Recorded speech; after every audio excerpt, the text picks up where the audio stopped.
All right. So I wasn't planning on making any videos on injection vulnerabilities for a little while until I went through some more logic testing. But honestly, I get probably 9 out of the 10 questions that I get on the Discord channel, or 9 out of 10 requests that I've gotten since I started making these videos are a question about cross-site scripting. And one thing that I've noticed is that almost all beginners seem to, for whatever reason, gravitate to cross-site scripting, maybe because it's just well known as a vulnerability. But there's a lot of nuance when hunting for cross-site scripting, especially in public bug bounty programs, that is never talked about. A lot of the videos and educational material that's out there show you how to do these really complex types of payloads, or they'll talk about like getting in and popping or possibly filter bypassing and everything, but it doesn't do a good job of accurately representing what the experience is from the researcher to go and hunt for these vulnerabilities. So that's what I want to show in this video. I want to show what it actually looks like, and that's not just finding reflected input and finding that you can put a script tag somewhere or anything. It's understanding how you can inject malicious data into the DOM, because ultimately what you're doing with a cross-site scripting or with any client-side injection attack is you're looking to inject malicious data into the DOM, the document object model. So to start, it's really important, if you're going to do testing for client-side injection attacks, that you understand the DOM and you understand how client-side JavaScript works with the DOM. So, and actually take a step back further from that. In order to understand the DOM, you have to have a basic understanding of object-oriented programming. So just very quickly, as a refresher, hopefully, or just if you're not familiar with it, object-oriented programming is the way that developers will represent objects in real life through code, right? So a good example there is, imagine you're making an adventure game, right? And the user gets to create their character, and their character has different attributes, and they're going to go out to this world in this game, and they're going to get to fight enemies, etc. So if I'm going to build that game as a developer, the first thing I'm going to do is I'm going to sit down and need to create some objects that I can work with within the game. So I'm going to create that user character object, right? Now that character is going to have, and that's what we can call it, right? We can just call it a character object. So now that we have that, we would need to give it some characteristics, right? Some attributes. So for our example in the game, right, there's probably that character is going to have a certain amount of health, and maybe that's 100 for the character that's supposed to be up there fighting right in the front, and then maybe that value is 25 for the character that's supposed to be back healing people or casting spells or anything.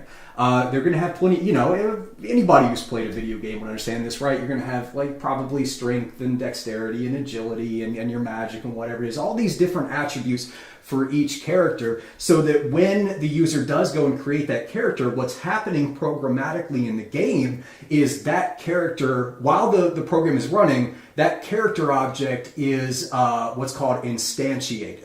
So when an object is actually created in running memory, that's called instantiation. It just means we're creating an instance of that object. So when I create my character and begin playing the game, within running memory, the game is going to say, okay, well, he has this character, so this is now working, and it has this amount of health, this amount of this, and it's going to start manipulating those values as the game progresses for various reasons. If my character gets hit, then my character object's health value is going to go down. When it heals, it goes back up, etc. That's really the principle of object-oriented programming.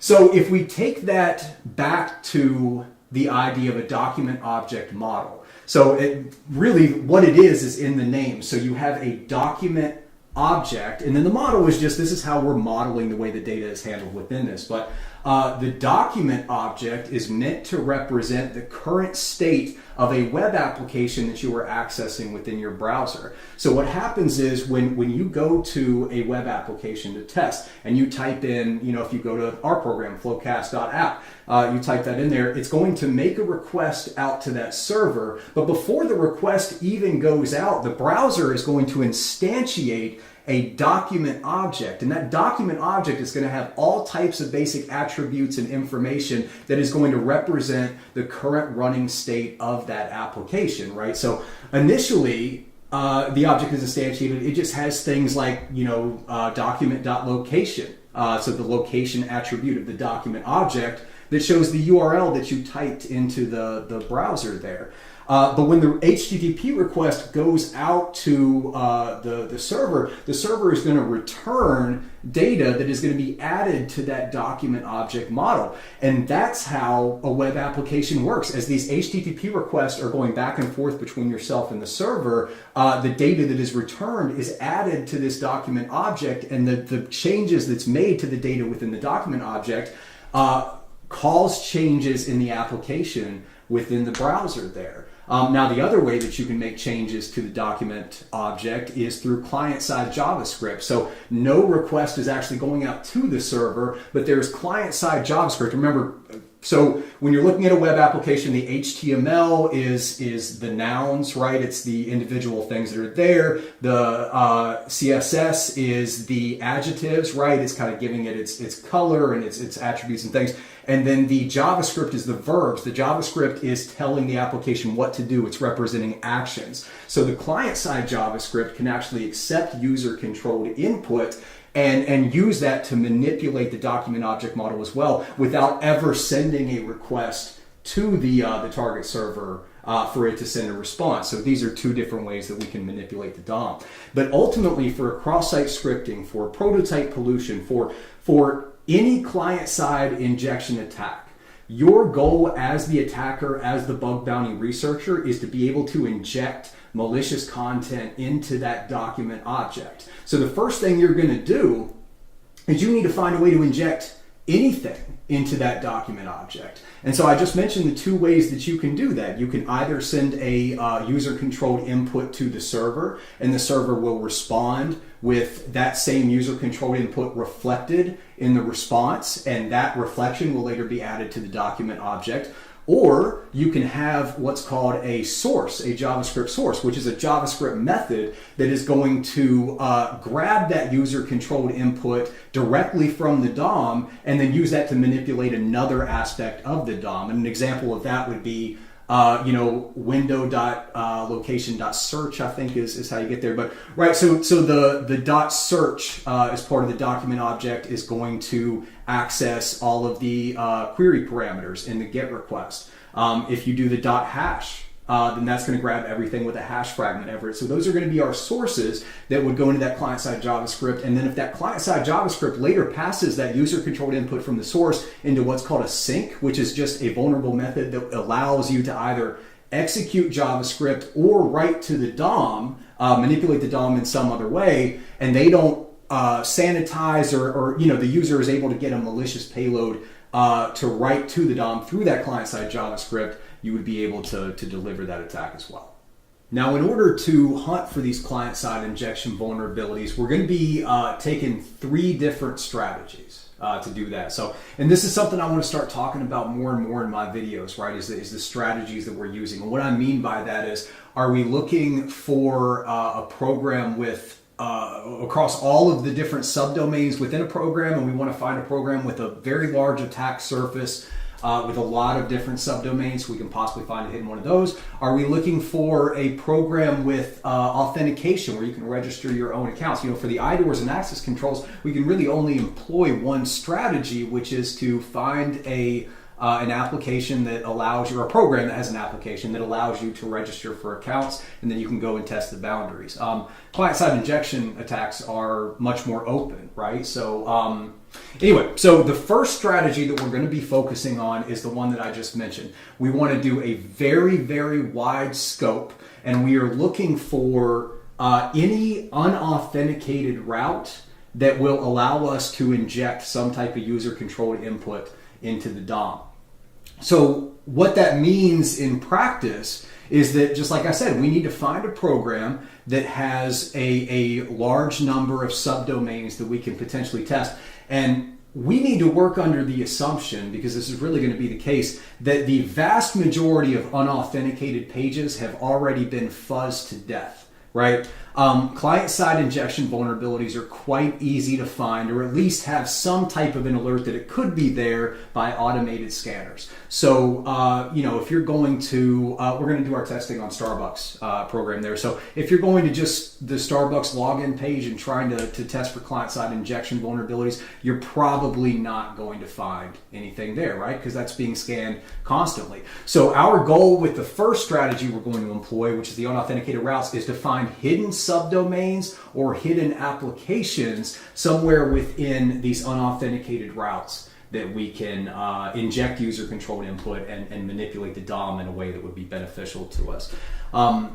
The benefit of finding any vulnerabilities, or the benefit of this strategy, is that unauthenticated routes can be delivered to anyone. They don't have to be logged in order to deliver that payload. So it's very easy to show impact to the program owner, right? If it's a page, even if it's an obscure page on some subdomain that nobody ever touches, well, if I can, ultimately what we're going to be doing with this, once we find a cross-site scripting, the way to weaponize it is you have to deliver that to a victim in typically a URL. You have to force them to go make this request that's going to trigger that action to happen in the DOM, because remember, the exploit is it's executing within their browser locally. It's not happening on the server side. So you're going to have to get them to execute that somehow.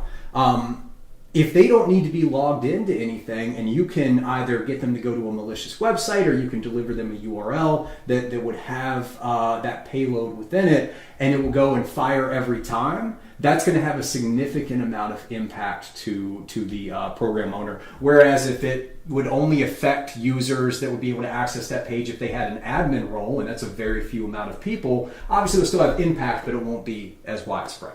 So first strategy, unauthenticated routes, where you're looking for hidden subdomains, hidden applications that may not have been tested by other users, or other researchers, and then we are going to try and inject user-controlled input to manipulate the DOM in a way that the developers did not intend.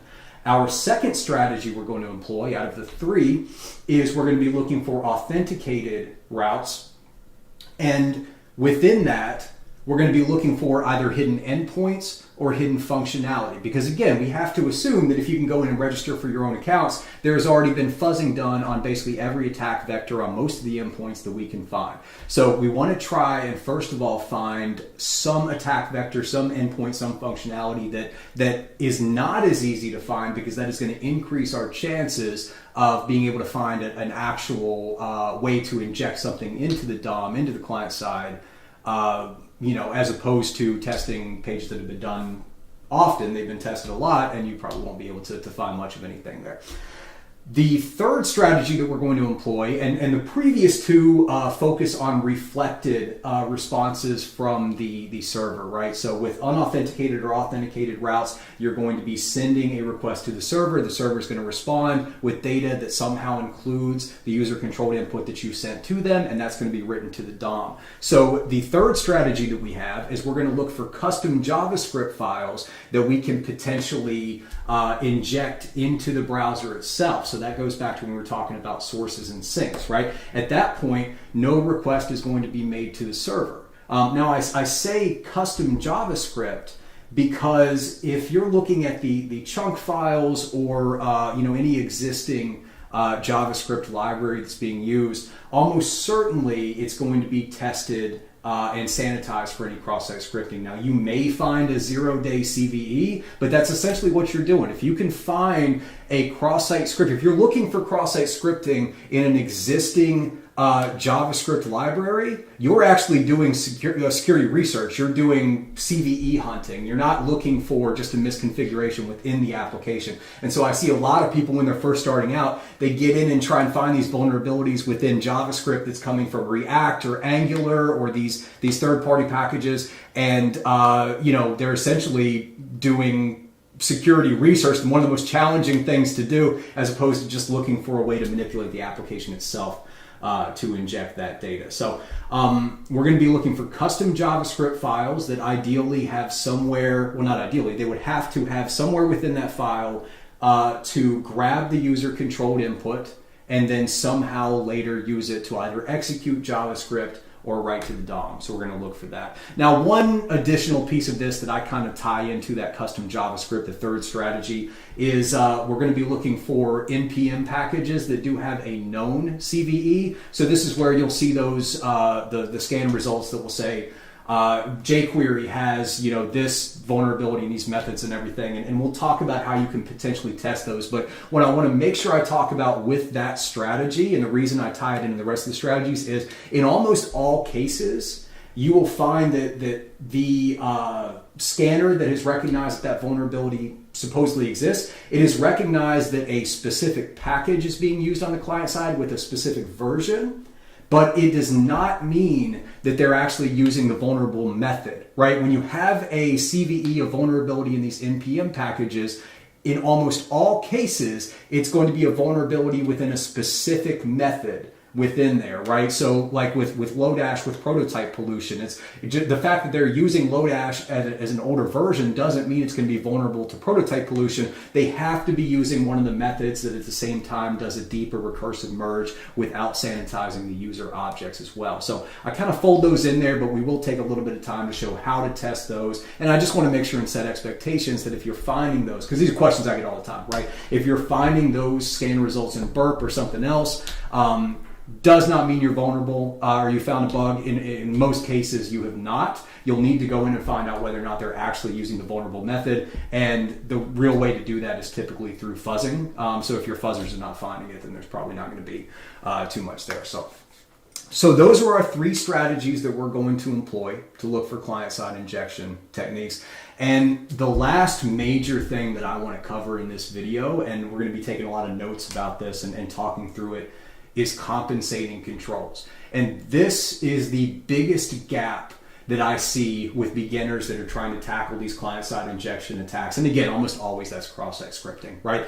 Is the researchers that are starting out do not take the time to understand the compensating controls that will affect whether or not the client-side code is actually going to execute.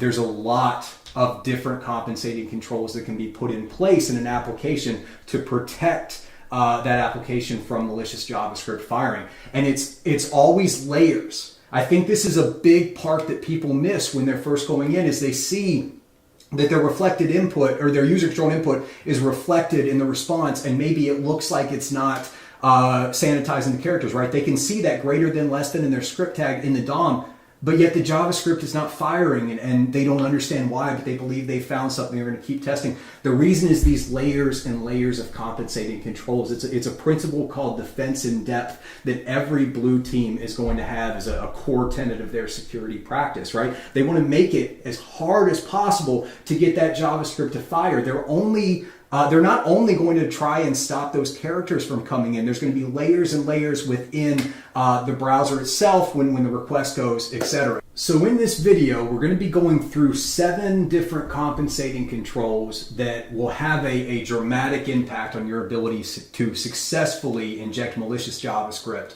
into the DOM through this client-side injection. Basically to pop an alert, right? That's what most people call it, to pop an alert. The first is going to be the cookie flags. So remember that when you have a cross-site scripting, any type of a client-side injection, that exploit is going to execute in your victim's browser. So you're going to have to deliver that payload to them so they can click on a link, somehow get that link, that URL to execute within their browser. When that happens, your goal is going to be to get that malicious JavaScript to somehow steal sensitive data within that application that you didn't otherwise have access to, right? We are not concerned at all with getting any type, there's no injection to get a remote code execution through here, right? All of our exploits are going to be isolated within the sandbox of the browser. We're not attacking any of the application servers at all. This is all about manipulating our victim, which is a user, a client, to have JavaScript they don't want to execute within their browser.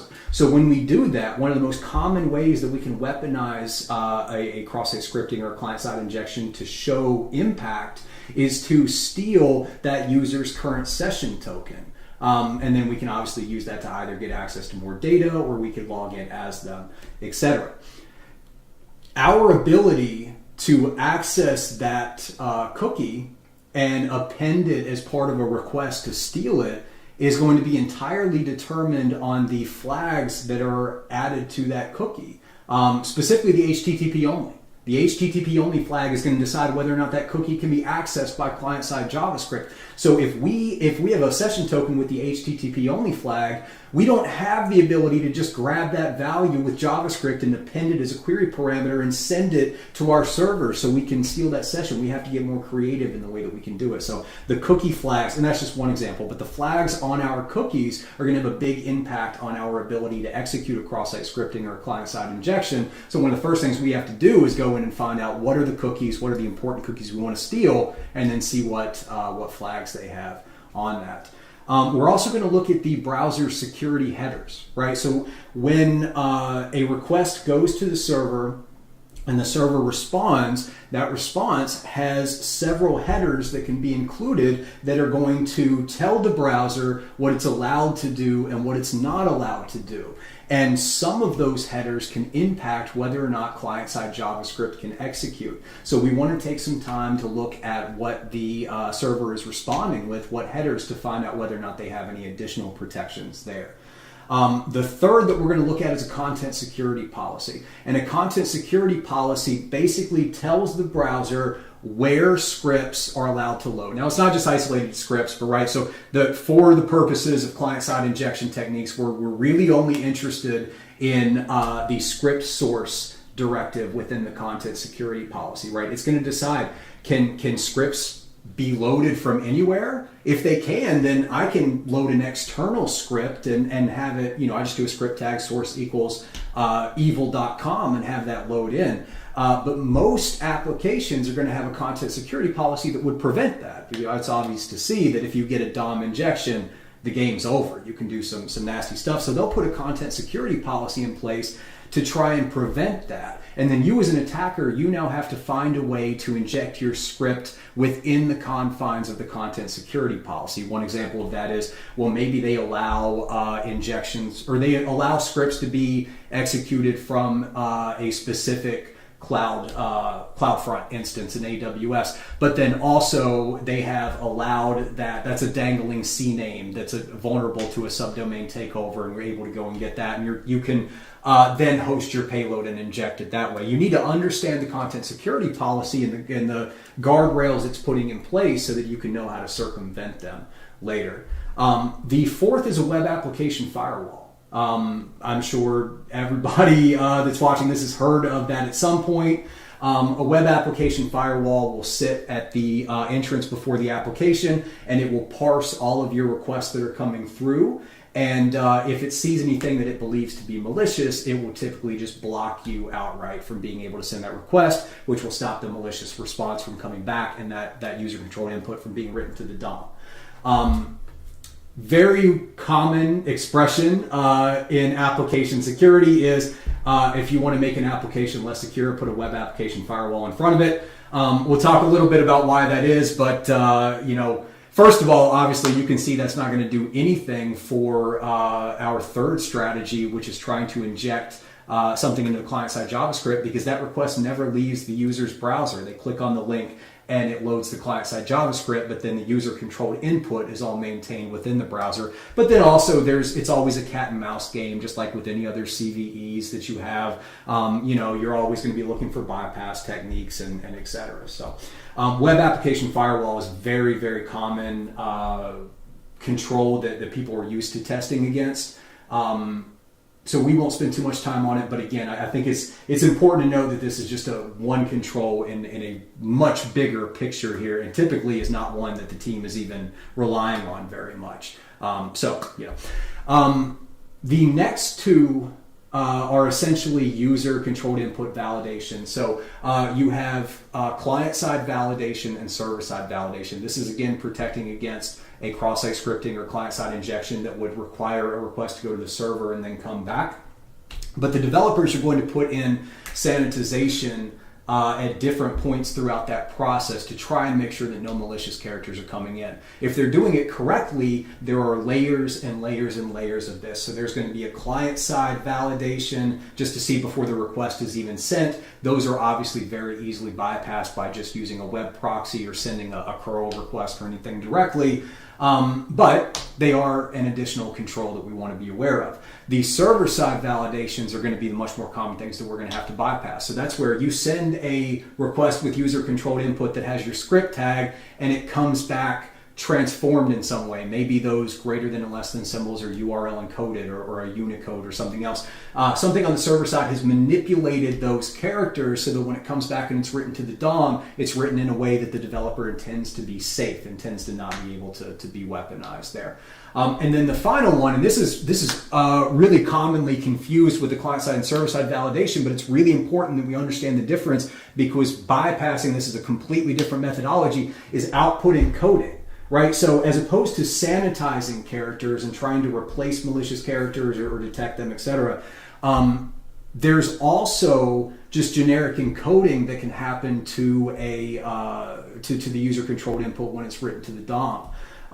That's typically like if you see you put in a greater than or less than, and it comes back with the ampersand GT semicolon or something, or maybe it's automatically converted to URL or base64, whatever it is. So there may be an additional compensating control to where the developers have said, hey, we don't need to worry about sanitizing this because we know that it's going to come out encoded.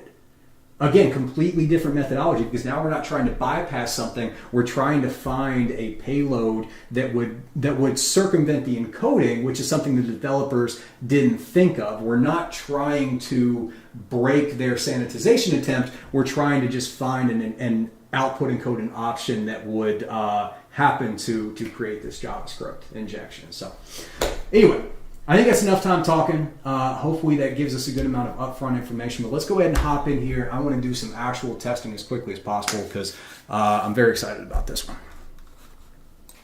All right, let's go ahead and start by getting my framework running. .sh right there. And we should see this open up here in just a second. Perfect. Okay, we don't have any data in the tool currently, but fortunately we can use the new updates from the Alpha 002 to be able to go ahead and get that in very, very quickly. So like I mentioned earlier, we're going to look on the Starbucks program today. This is one that if you watch my videos before, you should be very familiar with. This is one of my favorite programs to test on. So nothing really that we need to do to prepare for this. They've got a pretty open, pretty welcoming program here, which is one of the reasons I like to test on it. There is one thing that I wanted to call out here, though, that I thought was very interesting. And I'm always talking about building impact when you're submitting your reports. And if we come down here to some of I think it's the helpful hints that they have. Let's see, it's a little further down here. Perfect. So they have just a bit of information here to help you kind of think about the types of things that they're worried about. And I had noticed this before, but I saw it as I was getting ready for this video here, and I think this is really interesting. Generating fraudulent Starbucks cards, finding a way to steal money from Starbucks, this is not a critical issue to them. Now, this is something that a lot of people would probably think would be, right? So if I can create a gift card and get free coffee and everything, they would think that Starbucks would be very, very concerned about that. But they say right there, they're not. And honestly, it's probably because Starbucks, they make a ton of revenue every year. So, and they already have the expectation that there's going to be some loss through fraud, waste, and abuse, whatever the cause is. And they work that into their overall budget. So this is not, having a bit of additional money go towards that doesn't have as much of an impact. So what they are concerned about is the data that's stored there. They're concerned about their customer data. They're concerned about if it was compromised, how that could impact them from a compliance standpoint. These fines that can come from that, what would happen to their reputation, if all of their customers' personal data happened to be stolen, etc. So anyway, I wanted to just kind of call that out. I think that's interesting. When you're thinking about how to show impact, remember that it can be completely different from one program to another. So whereas typically you would think of being able to get free money as a very critical issue to a company like Starbucks, it's just not that big of a deal.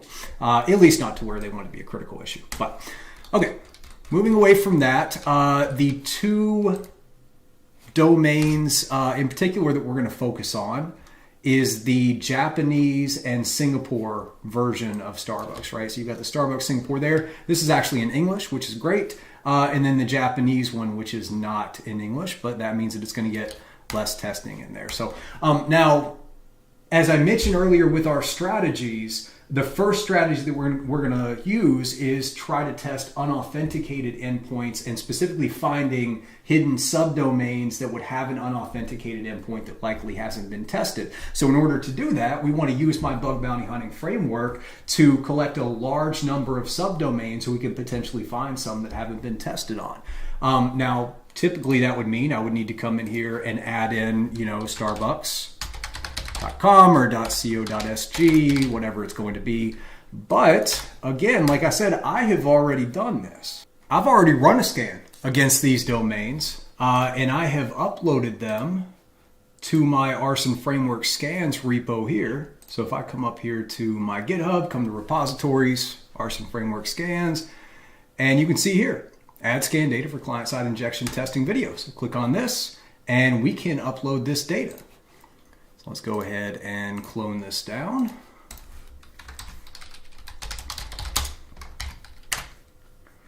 Should take just a second there. There we go. And now if we come back to the framework, I'm just going to browse for the scan file that I downloaded. And in here we have Arson Framework Scans, and we're going to go ahead and grab the data for our Starbucks programs and hit add.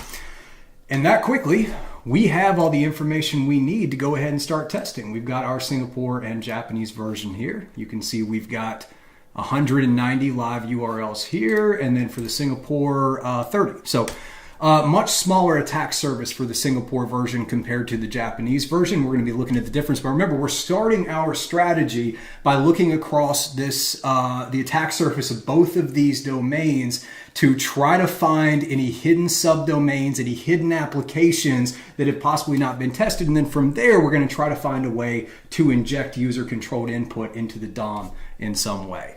So we'll go ahead and start looking through these, and let's see if we can find a good candidate or start getting a list together to find good candidates to begin testing for that. Now, in addition to this, as always, we're going to go ahead and get our notes set up. Let's go back here. And I will do touch client-side injection.md. And we'll go ahead and open that up in VS Code here. All right.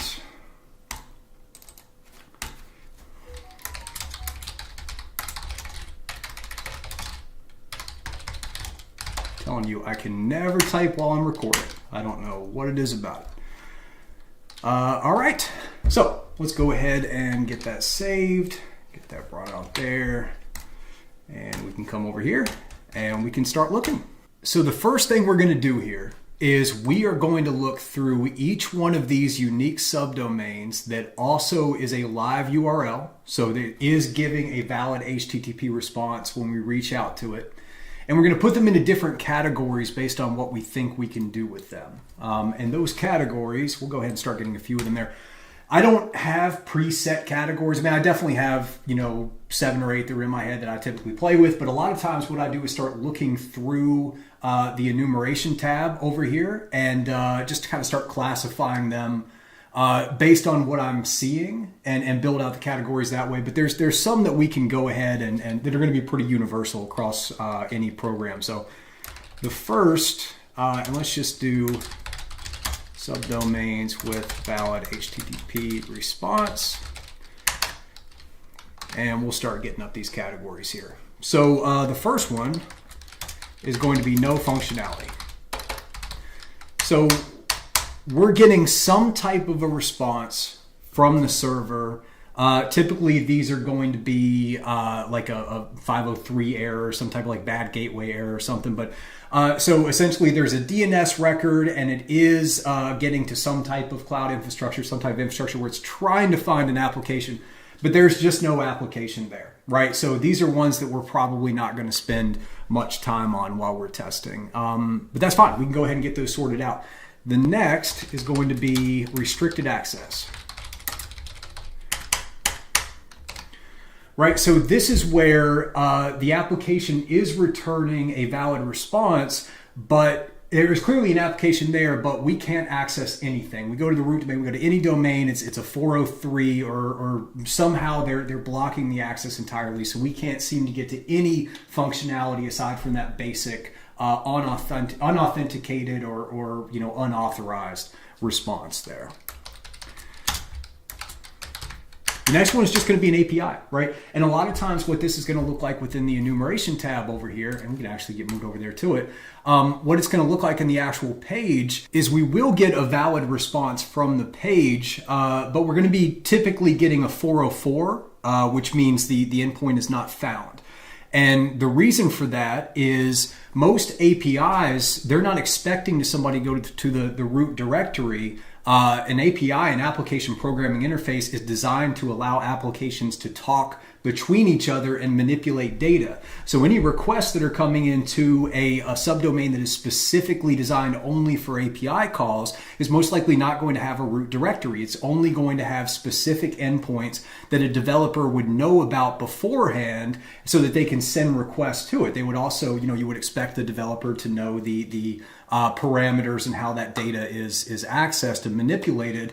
But we can still try and figure that out through different fuzzing. We can fuzz for hidden endpoints. We can fuzz for parameters and try and figure that out. And if we can find some functionality that maybe other researchers weren't able to find, we can potentially leverage that to get our client-side injection vulnerability as well. And keep in mind, with a client-side injector with the API, it's easy to think that with an API, since there's not going to be a DOM involved, you don't have a good chance to get a client-side injection. But you would be surprised. It's fairly easy to misconfigure the way those responses are coming back from the API to actually have that render as text instead of being a JSON, or have it render in an insecure way, and you can still get that client-side injection. That's actually something that is a pretty common occurrence in bug bounty hunting. So probably a good idea to get that situation put in your head there. But anyway, I digress.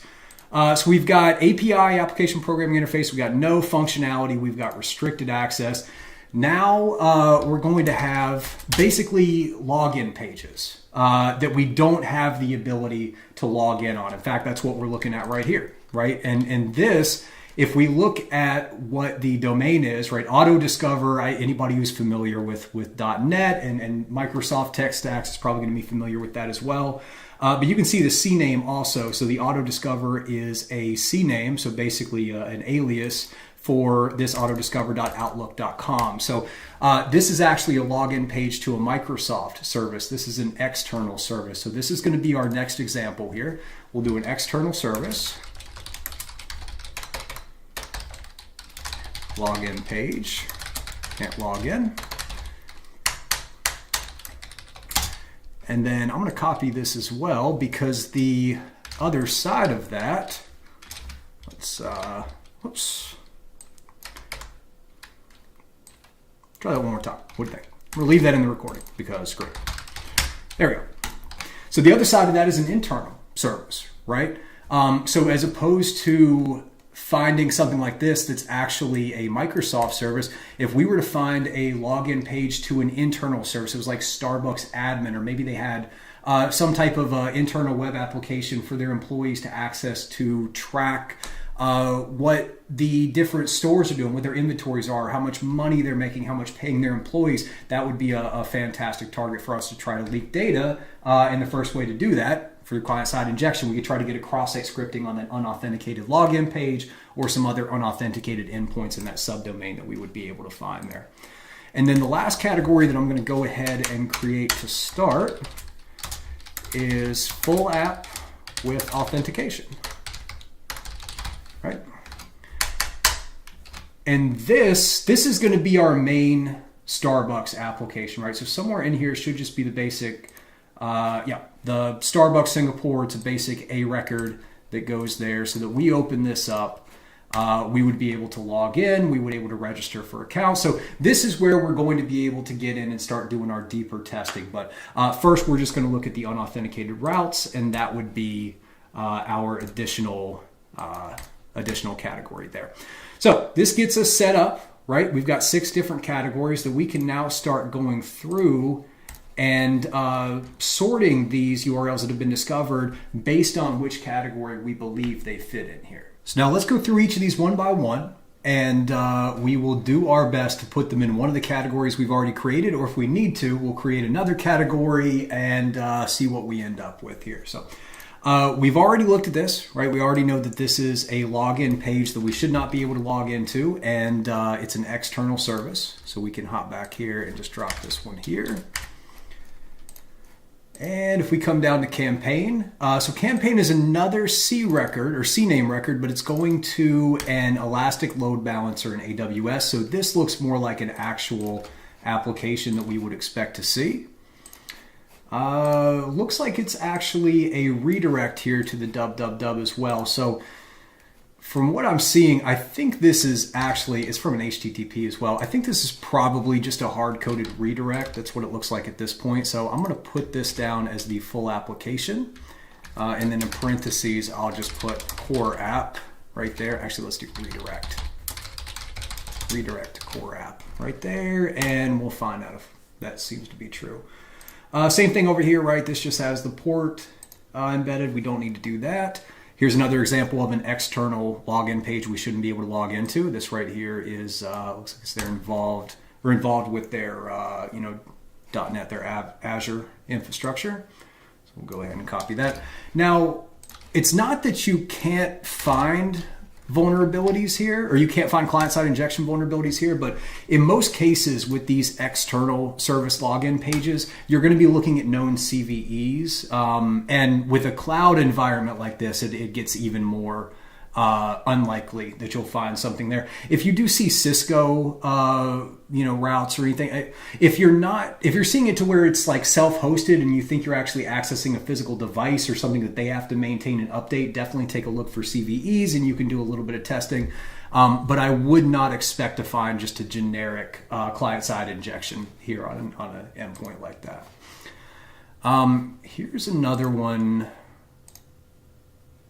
Very similar. You've got enrollment and registration here, but this, once again, this is a C record for a Windows.NET domain. So this doesn't look like an external login page necessarily. It does look like endpoint not found. So this tells me it's probably an API, but a standard API. I'm actually going to put this under no functionality here just because it doesn't look like a prime target for our client-side injections. Anyway, it's probably not something that I want to spend my time testing on. Now the link discover, we're not getting any response at all from that. I'm not sure why this showed up in our live URLs, but this is also part of the Microsoft services and redirects over here. So we can just grab this one and put it as no functionality as well. I don't expect to get much from that. So far, this campaign on Starbucks is our only good target. We're hoping to find a few more, but that's fairly common. You may not find too much. So. Okay, and this is interesting. So you have a UAT in the domain, which typically is indicative of a testing environment. I don't know what the MOP stands for. That's not a typical convention. And this is a CNAME record, but it's going to this Starbucks domain with fastcache.net. Now we can, come over and do a search for fastcache, which is what I typically would like to do if I saw something like this. We do a little bit of research and we'll find that fastcache, this is a way to basically improve the performance of applications built on the .NET tech stack. At least that's what I found through a little bit of research. I'm not an expert on .NET by any means, or Microsoft in general. So somebody please correct me in the comments if I'm off base about that. But the important thing is, right, we come here and we're seeing a 403. So what this means for us now is this looks like a restricted access. Now it's still an external service, and even if we could get past this, it would probably just get us to a login page or possibly an API or anything. But Really what this means to me is it's not a fantastic target. Right here, once again, we have an external login page. Hopefully this is starting to kind of give you an idea of how these categories make sense. This is always one of the first things that I'm going to do when I'm going through a target in general, right? This is one of the first things I do is I'm going through enumerations. I want to document and try and figure out what category each one of these fit into. Now this one, this actually looks legitimate. Let me go ahead and open this up and make sure it's going to open up again because it's another UAT. So this, I would imagine, is a staging environment for their shop, and it looks like a completely different application. Yep, in fact, I don't even see, well, there's the option to do a login page. So it may not be exactly a different application, but it's fairly close enough. I actually don't want to get that. Let's grab this here just to make sure we get the correct protocol. And this, I'm going to put this on the top here because this does look like a great target. Now it's got authentication. That's probably a shared authentication with the core application, but at least it seems like some additional functionality there. So that's our first good target. And we've got the shop as well. Okay, so here's your staging environment. You've got different featured items. Most likely, I mean, it may be that was just cycling through and it took the screenshot, but this one does look a little different. So this is the non-staging environment, but that is an entirely different target for us, right? Because they may have pushed out updates in this staging environment that have not made it to the core environment. We can find the client-side injections there. And that'd be a great thing to do for the owner of the program, right? Because now we can catch it before it actually gets into production. They shouldn't have any sensitive data in here, but we can still show them impact and say, hey, once this rolls out into production, it's certainly going to be able to be weaponized. So that's just a good, if we can catch something in their staging environment before it goes to production, that's a great way to kind of show that we're partnering with that company and trying to help them as much as they are helping us by allowing us to test. Okay, so we've got the main application right here. Now, obviously, we're still looking at HTTP right now, but I would imagine it's all going to redirect. And I'll just go core app, just so we can track that. And let's see what else we got down here. Back to a campaign. Shop. We've got a SIP endpoint here, which SIP can be voice over IP. A voice over IP protocol. I don't know if that's what it's referring to here. Looks like it's just not responding at all. So just get that added in there. That should be fine. Okay, and here's possibly an API. Now the naming convention is weird to do dub1 starbucks.com, but this is typically what I would expect to see for an API that's just strictly an API, right? Is there just no root directory? This also is an A record straight to an IP address, so not an external service, not anything else. So I'm going to go ahead and grab this and ask myself the question, is this an API? And we can come and fuzz for hidden endpoints, possibly find hidden endpoints, find a way to actually get user-controlled input going into it. Maybe this hasn't been thoroughly tested to where we can force this API to return an actual rendered script tag and actually execute JavaScript there. Let's see if we have anything else on this end. This looks like just another instance of the core page.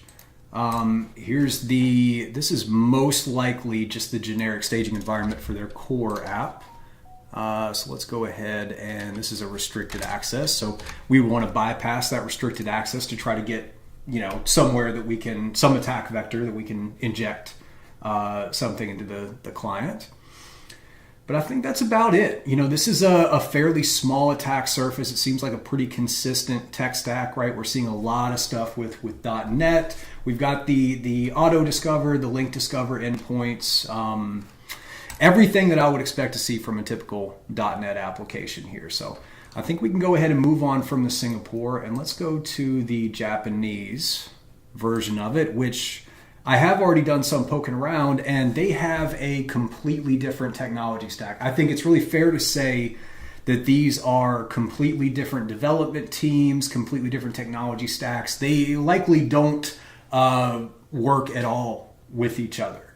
So we can treat these like completely different applications. They may have different code patterns, different best practices that they're following here in the Japanese instances that the Singapore team are not following, and vice versa. So we're going to treat this like a completely new application, but we're going to do the exact same thing. We're going to go through these live URLs, these unique subdomains, and we're going to try to put them into categories to find any unauthenticated endpoint that nobody has done testing on yet. So we start out, we're getting these initial error messages on these, what looks like staging environments. This has like a UDP, so that's a HTTP streaming HTTP request as opposed to TCP there, potentially. I don't know, that could be another internal thing. Let's go ahead and put these first two in the category that there is no functionality, is what it looks like, right? We don't know that for sure, but it appears that this is just a broken endpoint. Now, what that could mean is they've registered the domain, they've set up the load balancer, but there's no application behind it. It also could mean that this is hoping for a specific header or value, or there's something that we should know to send with this request to have it not return this error. So that's another thing I'm going to be trying to do when I'm looking for an attack vector that no one's found yet. If I can circumvent these server errors, figure out what would make it not error, I can potentially find somewhere to inject user-controlled input into the client. This one, on the other hand, these are A records, but this looks like an S3 bucket. And then we also have the asset subdomain as well. So probably, yeah, Amazon S3 right there. So we're just going to kind of skip over that. That's an external service. I'm not interested in testing AWS's environment for the possibility of a client-side injection. This one, okay, here's another redirect. So they still are using Outlook over here. So likely still have, the Office suite, Microsoft Office, although it looks like they're not hosting anything in Azure, at least not the pieces that we've seen. But we'll drop this in as the external service login page as well. Let's keep going down. Now, this is a very interesting one. So we have a redirect. And it just loads, it's redirecting to the login page. Okay, so this looks like an internal service that is maybe it's an internal service, it appears to be, but it's leveraging their core application's login page here. So is this something that's just meant for employees, and employees have a special account in their core application? I hope so, because if so, then maybe we can abuse that trust relationship somehow, register for an account ourselves, and then get into this privileged area here. But maybe it's not. Maybe this card is just involved with the gift cards. We really don't know. But for now, I'm going to make the assumption that it's an internal service, and we will go from there. We also have a card 2, and card 2 is returning something different. And I do not know what that says, but let's go,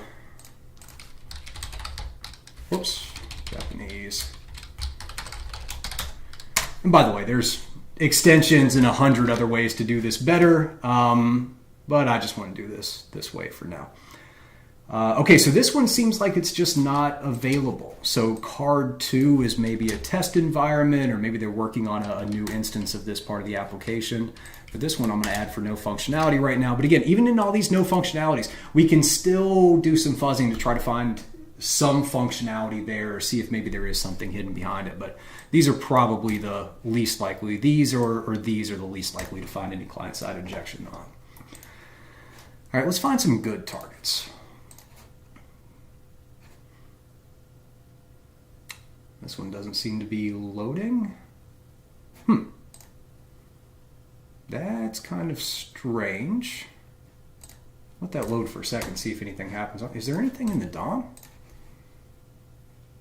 There is a basic DOM. There's basically nothing. I can't tell if anything's loading or not. I'm going to skip that one for now, but I may come back and do some testing on it. Let's try the same thing here. This one doesn't even have a DNS record. It's just basic HTTP. Unless you've got the username and password for basic HTTP auth, it's not a very secure auth, but brute force is not going to be in scope for this bug bounty program, so there's not anything else that we can continue to do. All right, let's see. We have a few more of these. These are generic 403. So let me go ahead and grab this here. This is going to be another one that is restricted access. We can try and bypass that 403 there. Lots of dev3, cart2, dev2, forbidden, forbidden. So a lot of other, oh, this is interesting here. Discover your favorites. Okay, so does this have authentication? I think it does share authentication. Yeah, it is sharing an authentication here, although I'm not authenticated right now, I don't believe. But completely different functionality. So I'm going to add this in.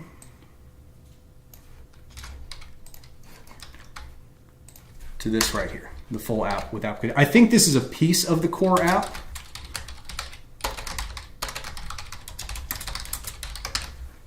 And we can come back and find out later. But it does look like there's going to be some options here to manipulate the DOM. And I'm actually thinking with something like this, where, yeah, we can click and make some adjustments here. This, I am really hoping, is done with some custom client-side JavaScript. And we can start looking for DOM-based cross-site scripting. We can bring out the Burp browser with the DOM. I forget how you say that. Whatever their extension is to kind of mess with the DOM and everything, too. So this looks like it could be a prime target for custom JavaScript. Just going to make a note there. Remember, I don't have any really good format for my notes. I kind of just do whatever feels right while I'm going through it. Here's another one, the Green Apron Club. And we've got, looks like a number 2 that we're not allowed to access, so I would want to try and bypass that. And we also have this one here, which appears to be accessible.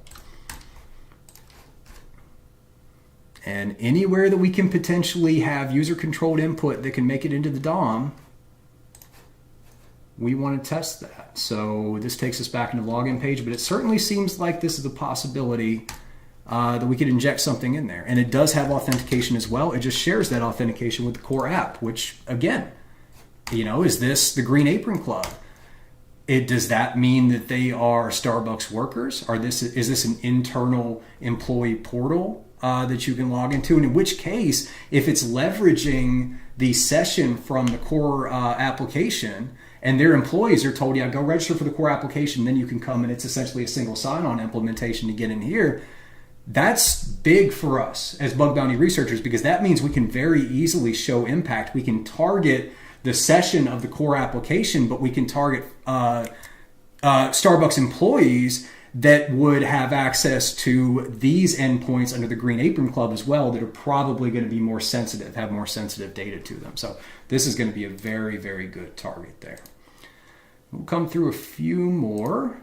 This is HTTP basic. Okay, great. And then here's the actual instance of it too, because this again looks like a completely different application. Now I don't know if there's authentication, but I'm going to assume there's, you know, it's at least tied into the core app there somewhere. And most importantly, there's probably going to be somewhere that we can inject into the client side. Let's come through and see if there's any more. But I think that gives us a good amount to work with, right? We've got some with no functionality at all. We'll do some basic tests just to try and see if anything can return a valid response. So here we're looking for just anything aside from these general, you can't do anything. And if we find that, we're going to try and get user-controlled input that's reflected in the DOM somehow. Restricted access, so we're going to do any type of 403 bypasses. We're going to try to do like the X forwarded for or anything there. Try and trick it to give us access to these pages. And then if we can find that, obviously, once again, hoping to find user-controlled input, injected, reflected in the DOM, and we'll go from there. This API will do some fuzzing for endpoints just to see if we can find anything. If we do find endpoints, we'll be looking for any endpoints that return JSON data with the content type text. It's a very common misconfiguration that we can find client-side injections in. For the external services, we're probably not going to touch these. I may look for a couple CVEs, but I'm probably just going to skip right over these. This internal service, we'll look for some additional endpoints. We'll do some general fuzzing, but not going to spend too much time on that. And then these URLs right here are going to be the main part of my testing. And actually, there's one that's missing here, is the core application for the Japanese instance here. So that should just be, gotta be here somewhere, right? That one kind of looks interesting too. We can play with that later. Also a product. Let's grab this so you can tell I'm doing this live like I typically do. I want to test that one as well. And then where's the core application here? There we go. No.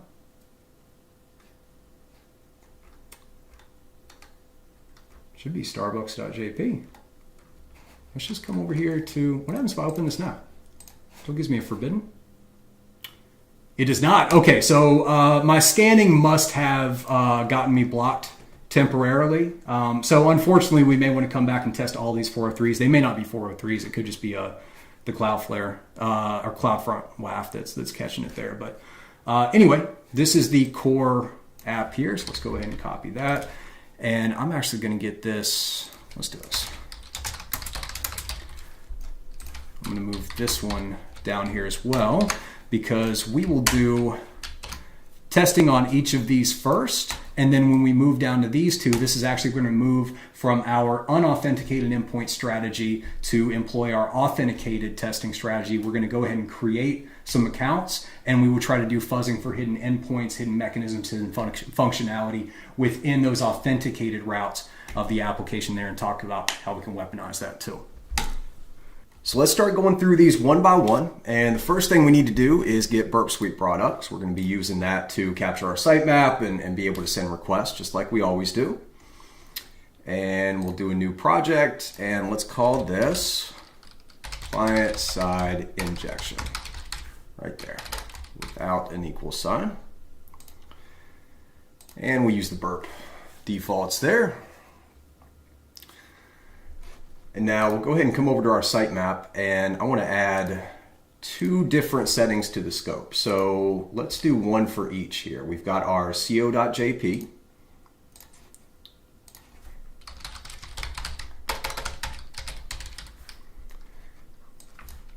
Copy that real quick. Yep, that's fine there. And then we also have .com.sg, so different top level domains there, different naming convention. We'll get that one added as well. And we'll leave both of these as in scope for now, .sg. But this is going to allow us to switch back and forth between them as well. So we'll get that set up. And other than that, I think everything within Burp Suite will be good. We may come in and add some additional resource pools if we need to. We're definitely going to add some extensions later as well, but there's not much that we need to do right now. So let's come back to our notes, and we're going to start by testing these no functionality endpoints. Now, these can be kind of difficult to test in Burp Suite because a lot of times if they're not sending a valid response, it's not going to be put on the sitemap and things. So we're going to grab it with the proxy, we're going to send these to the repeater, and then we're going to see if we can try and find any functionality from these endpoints that are seeming to not have any there. So let's come back over here, and we'll just pull up random one. And let's see, got to make sure that all of our requests are running through Burp, and I'll go ahead and send that there. Okay, so we'll come into Burp Suite. Let's make sure that's going to our proxy. It is. Okay, so we have a 404 response saying that it can't find any endpoint. This may be, some type of API. We could fuzz for some hidden endpoints there. We'll definitely try and do that. But here you can see we don't see it on the sitemap. Actually, that could be because we don't have this here. But I think, yeah, even if we're filtering so we would show 404s, the proxy is not actually going to add this to there. So let's just send it to repeater, and we'll get the rest on here as well. Let me make sure I go to the right place. Now let's try this one. If I remember correctly, the link discover, yeah, that one didn't show anything at all. Yeah, and so this one especially, right? Like, it's not going to add anything to the sitemap because we're not even getting a valid response from the server. And this is part of the .NET stack, so most likely we're not going to find anything there, but we'll get it added to our repeater anyway. The SIP, I think, was the same. No response.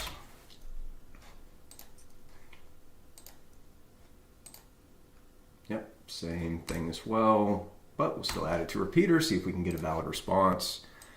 Now these, I believe, were a server error, if I remember correctly. So these are the ones that I'm most yes, it is the one. Okay, these are the ones that I'm most optimistic that we may be able to find some hidden functionality here, because I think that these may be looking for some type of a header or parameter, something to say that it's authorized to make this. The server errors, a lot of times this is a way to obfuscate that you're actually just unauthorized or it's an unexpected request there. So let's send this to the repeater as well. Send this again just to make sure. Yeah, so we can get that.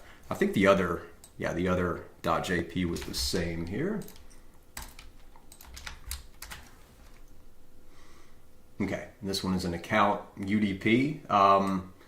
Yeah, I don't know what that means. I don't know if it's streaming account data outward, it's accepting streaming account data into it, or it may just be a different naming convention, and I'm assuming that that's talking about the protocol and actually has nothing to do with it.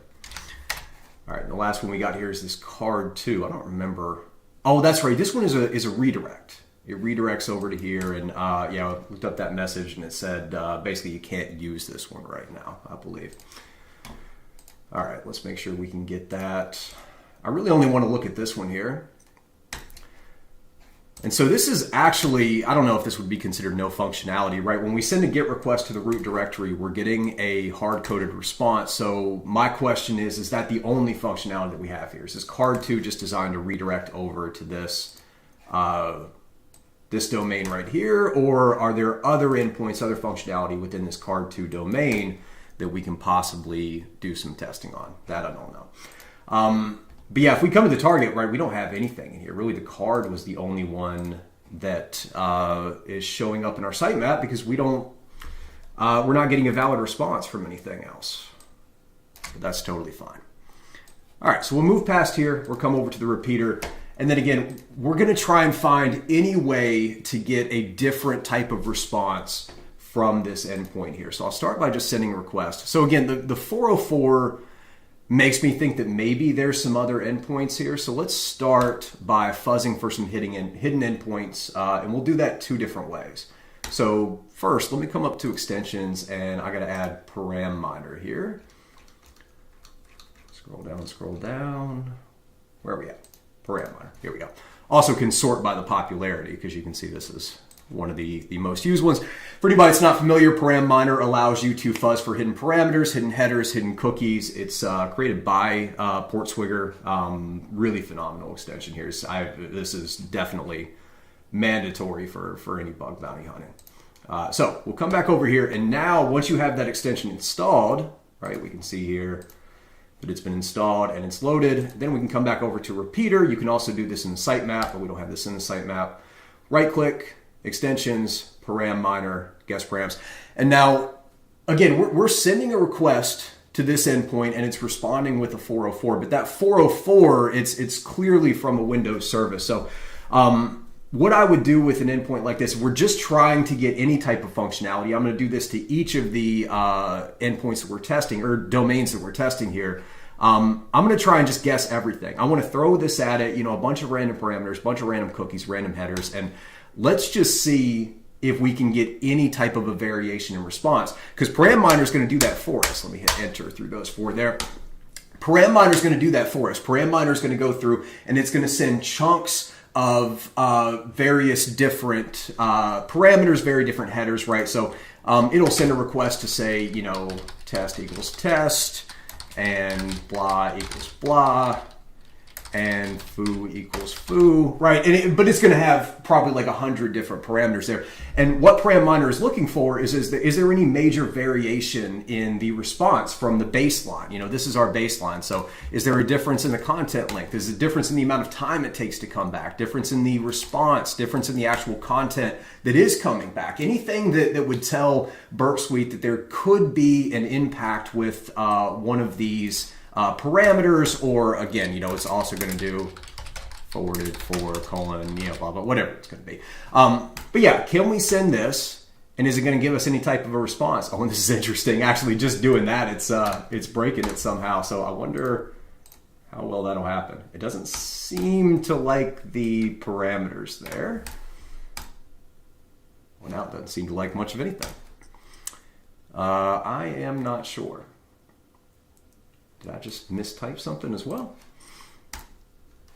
let's see. I don't know. Anyway, if it does happen to find anything, though, we will see a finding come up in here, or it will probably be added to the sitemap as well when it does find that. But so yeah, it will have a response will come up, say hidden header, hidden parameter, etc., and we can go in and do our investigation from there. So we'll let it continue to test that. The link discover as well. So we're not getting any response from this. So I certainly don't want to do any active fuzzing or anything against it. Same from the SIP. Let's come down here to this one. These we can come back and play with a little bit. Honestly, if they're not giving any response at all, though, I'm probably just going to drop these out. You can definitely do some slow testing to try and see if you can get a valid response. But with these also being, right, SIP and link discover, I'm not expecting there to be anything there. So we'll skip over those, and let's come do a little bit of testing on these endpoints for the Japanese instance of the application, because this is where I'm the most optimistic. And we're going to do the same thing again, right? So I'm going to come down here to param miner, and I'll ask it to guess everything. Same thing over here, because remember, these could be, oh, this is our, that's right, this is our hard-coded one. Sorry. So let's not do that one yet. Let's keep testing on this one. Okay, so we've got param miner running against our Japanese version here. And we're going to let that run in the background for a while. And now let's see if we can figure out what's going on with this response here. And if anything pops up where we do get a response from param miner, that would be great. But yeah, we'll just have to wait and see. So first thing I'm going to try, I'll probably keep that for right now.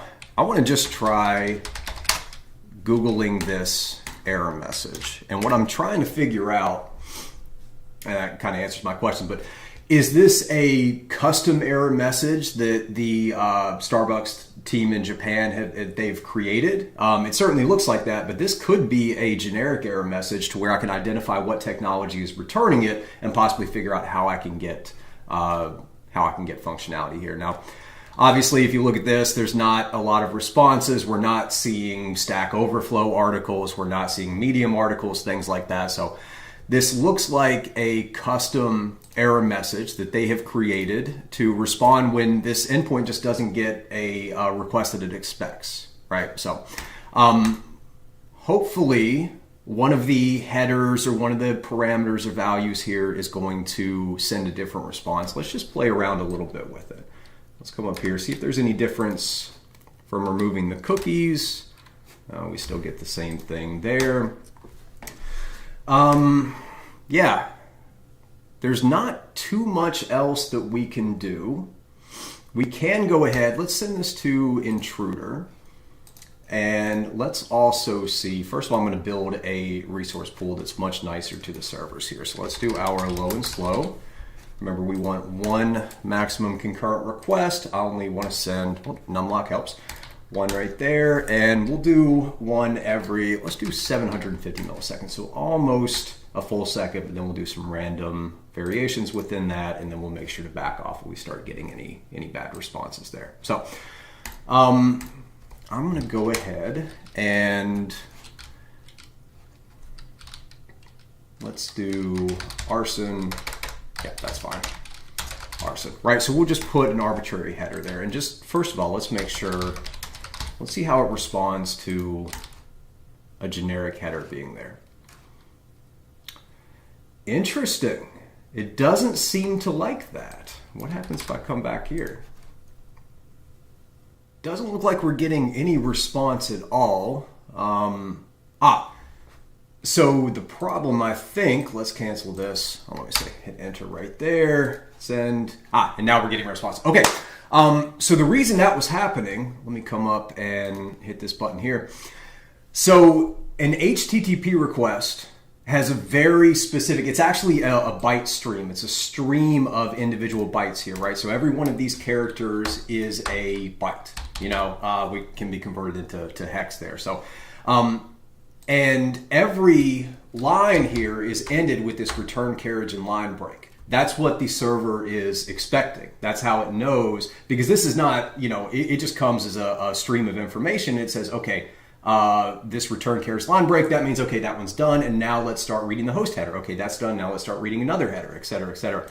The way that the server knows that the HTTP request is done is if there's two return carriage line breaks, one after another, at least if it's a GET request. If it's a POST request, obviously, then it's going to be looking for a body or things like that. But in this case, it's only going to be looking, or once it finds the return carriage line break, then it says, okay, the request is done, and now let's send the response. If we go back and remove that additional line break right there, which is, we actually had it like this before, then the server doesn't send a response.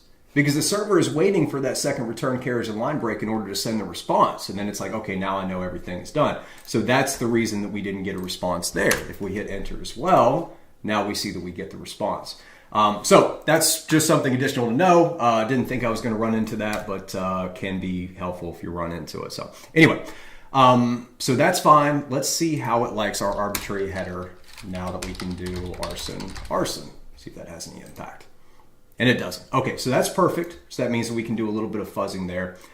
So I'm going to add, this is a payload here, and I'm going to add a second payload that's going to be endpoints there. So that will allow us to do some testing. And then instead of the sniper, I'm going to use pitchforks. We can use a different set of payloads for each one. So let's come over to the payloads. The first one that we have, right? The first one that we have is our endpoints there. So what we want to do is simple list. We're going to load this up with the seclist, right? Seclist discovery web content. And I'm going to come over here to the raft. We're going to do directories. We'll do raft small directories.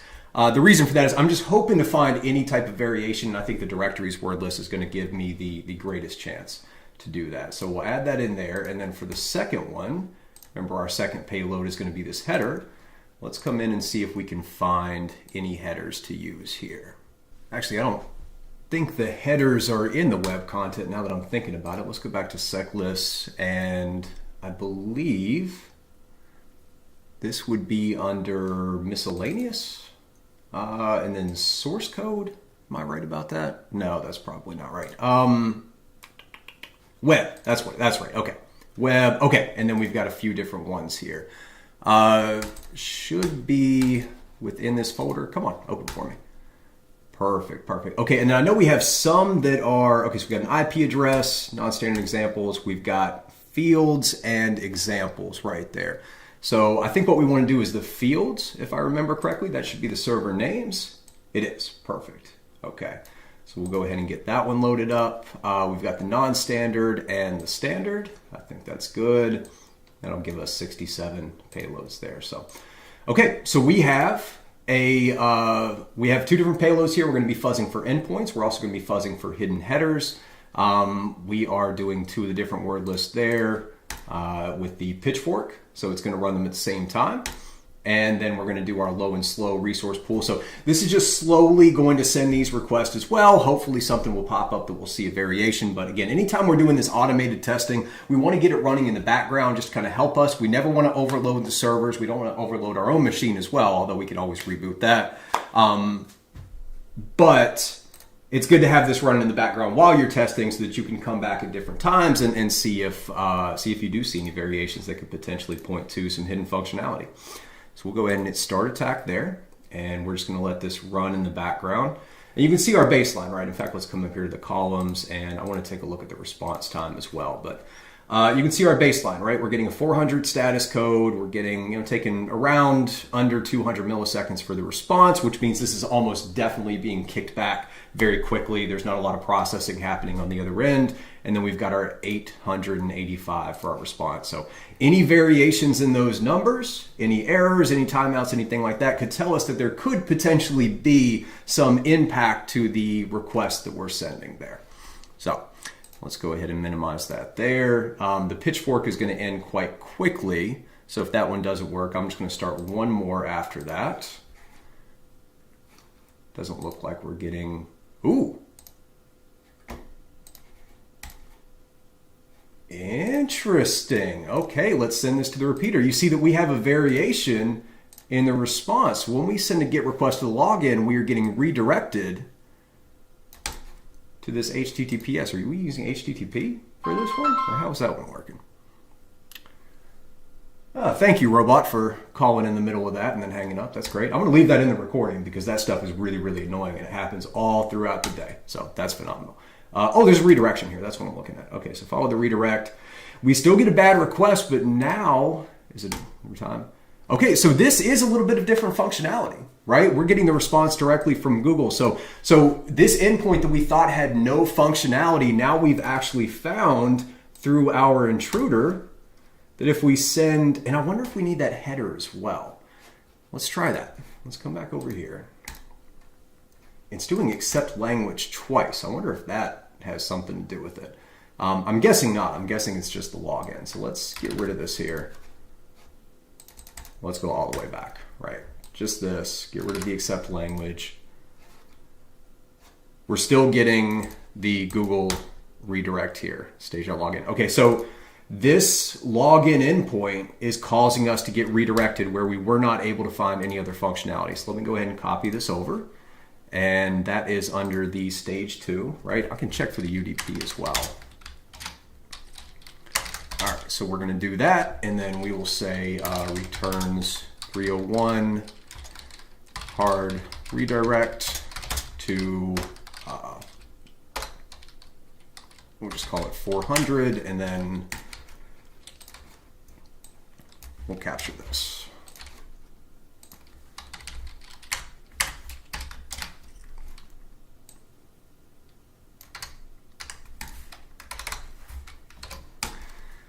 Okay, so now under our no functionality, right, we have found some type of functionality. We don't know what it does. In fact, it looks like it doesn't do much of anything, but this is, we went from having a URL that we felt we could get no interaction to now we found that it does have the ability to interact with it, and specifically if you make a request to this login endpoint. So I want to know now, is there other hidden functionality with other endpoints, right? Is there an entire application here that we can start to interact with if we can just find the endpoints that the server will respond to? So let's go back to our intruder again. We're going to get rid of the attack that just ran with our pitchfork. And instead, we're going to come through and we'll just do a sniper here. We'll run through for each one. And if we come back over here, so this will do a total of 40,000 requests. We're going to keep our resource pool in here. Everything else will be the same. You know what? I'm actually going to get rid of this too because we're already fuzzing for headers. I think that's fine. Let's just get rid of that payload.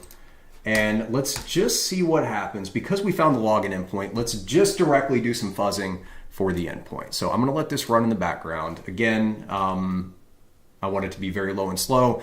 And I'm actually going to move on to another URL, but the great thing is we're starting to find it. We're starting to dig in more and more. And this is what you're going to do. You know, it's up to you whether or not you feel like this is a good use of your time while you're doing client-side injections. You know, you may want to come in and spend a lot of time fuzzing into these endpoints that have no functionality because other researchers are probably going to skip over these. But there may be nothing there, and you may be going down a rabbit hole, and you may spend hours and hours and not find anything. So it's really up to you whether or not you think that's a good use of your time. But we'll continue testing on this one. I would imagine that this, well, potentially has similar functionality. Let's come over. Do I have that one? I don't think I have that one captured in here. Let's try that same one, and then we'll move on to our card too.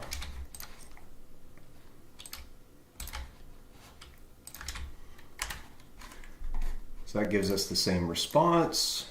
We come back over to our proxy, send to repeater, and then if we go to login, do we get redirected? We do. So, and it's the exact same response. So this is almost definitely, these two are very similar applications. So let's get a little bit of room here. And we'll put the same thing here, except we'll change this to UDP. That should be fine. Okay, so now we have a new target. You know, we have this login endpoint here, and we don't have to follow the redirect. We can send it straight to it, you know?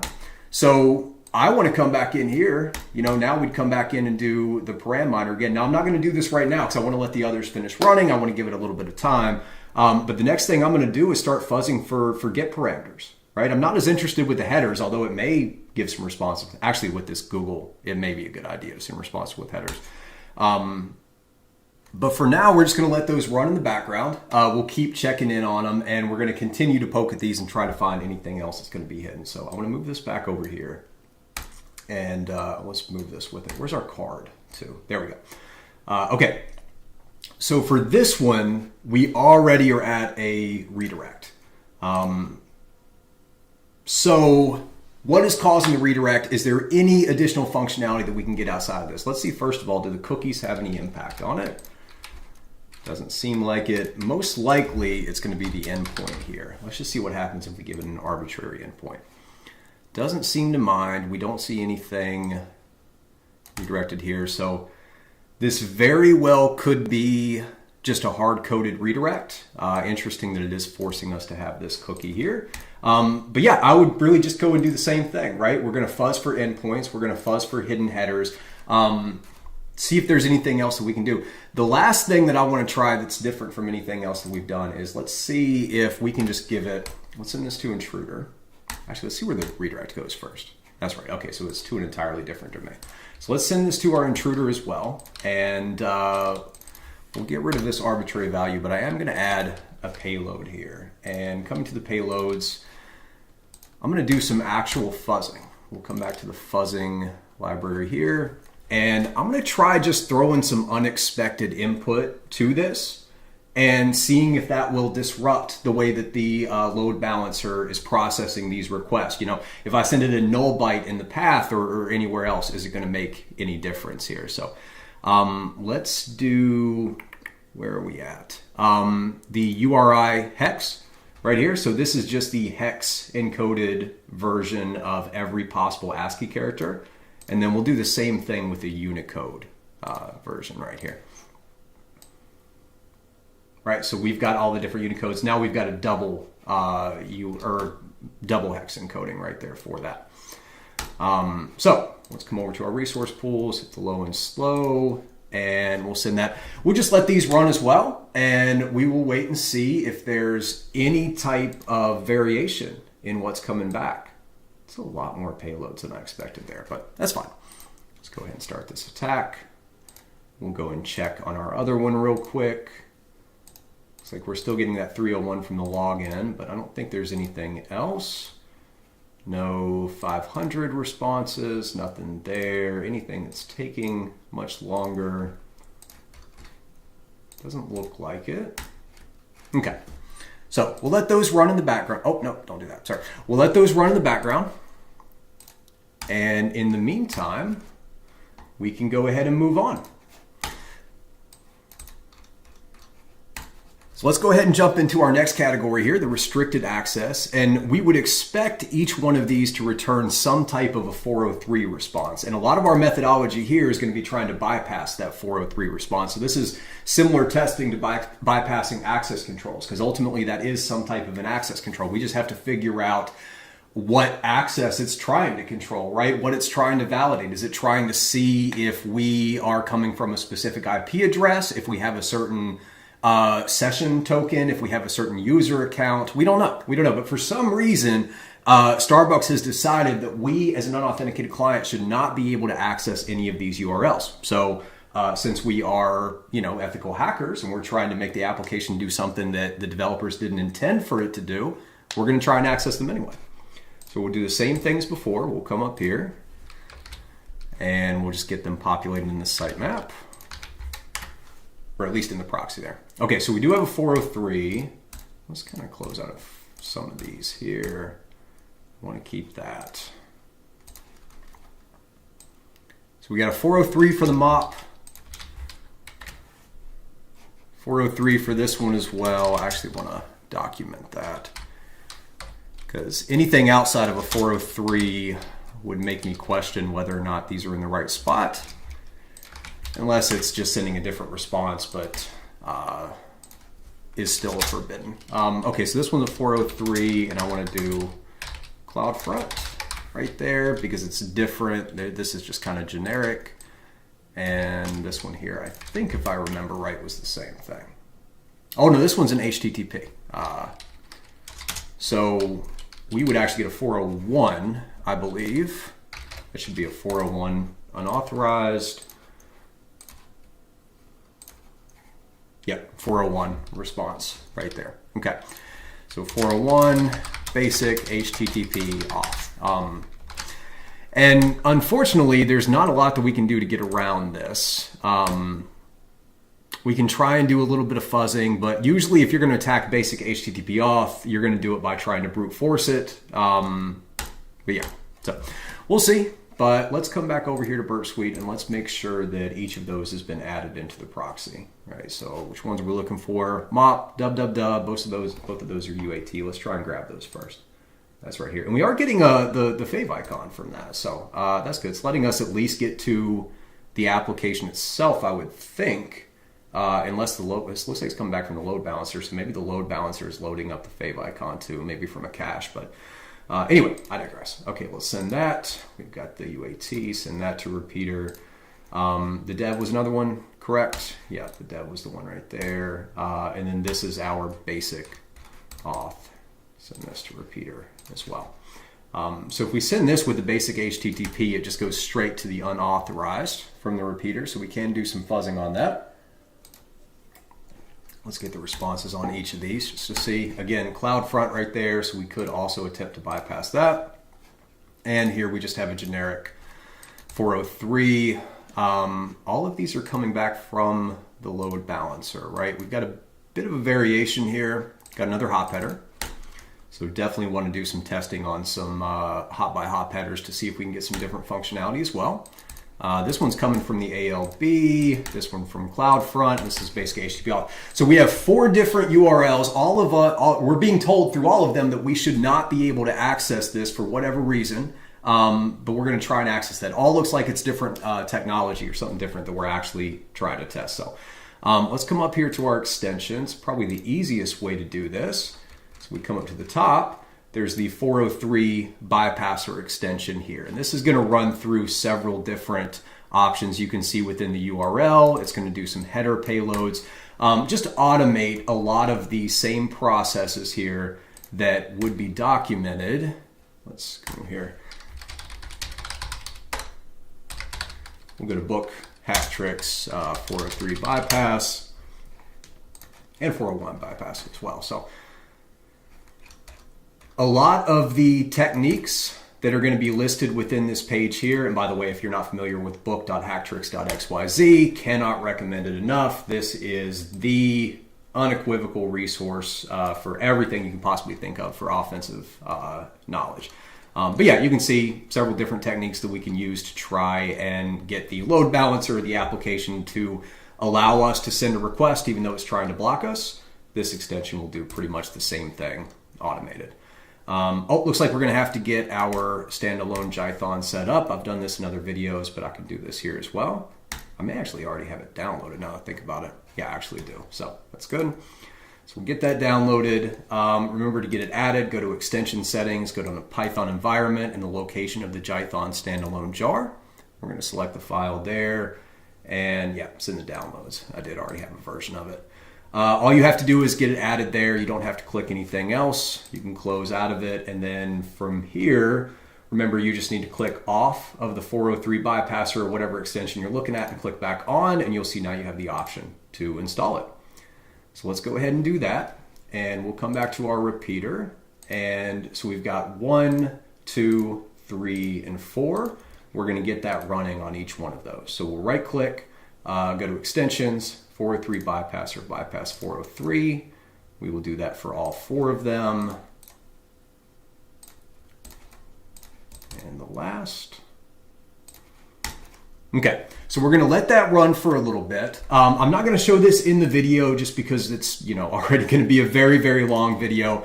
But what I would also do is come through here and manually test each one of these, right? And pretty much anytime I'm doing automated testing, I'm going to come back and do manual testing as well. So I'm not going to show it in this video, but I'd strongly recommend coming here to book.hacktrex, come to this 403 and 401 bypasses, and when you're trying to test if you can get any functionality with these restricted access URLs or endpoints that you're finding, you can use these techniques to try and bypass that. So we'll go ahead and let those 403 bypass scans run for a little while, or 403 and 401, I guess. And in the meantime, well, we're going to move on to API, but before we do that, let's jump back and just check in on a couple of those intruder scans that we had running for this no functionality, because I think these three up here, we're not going to get much of anything, but these two could potentially have something there, especially obviously this has some different functionality. Ultimately, what we're looking for, I'll come back to this one first here.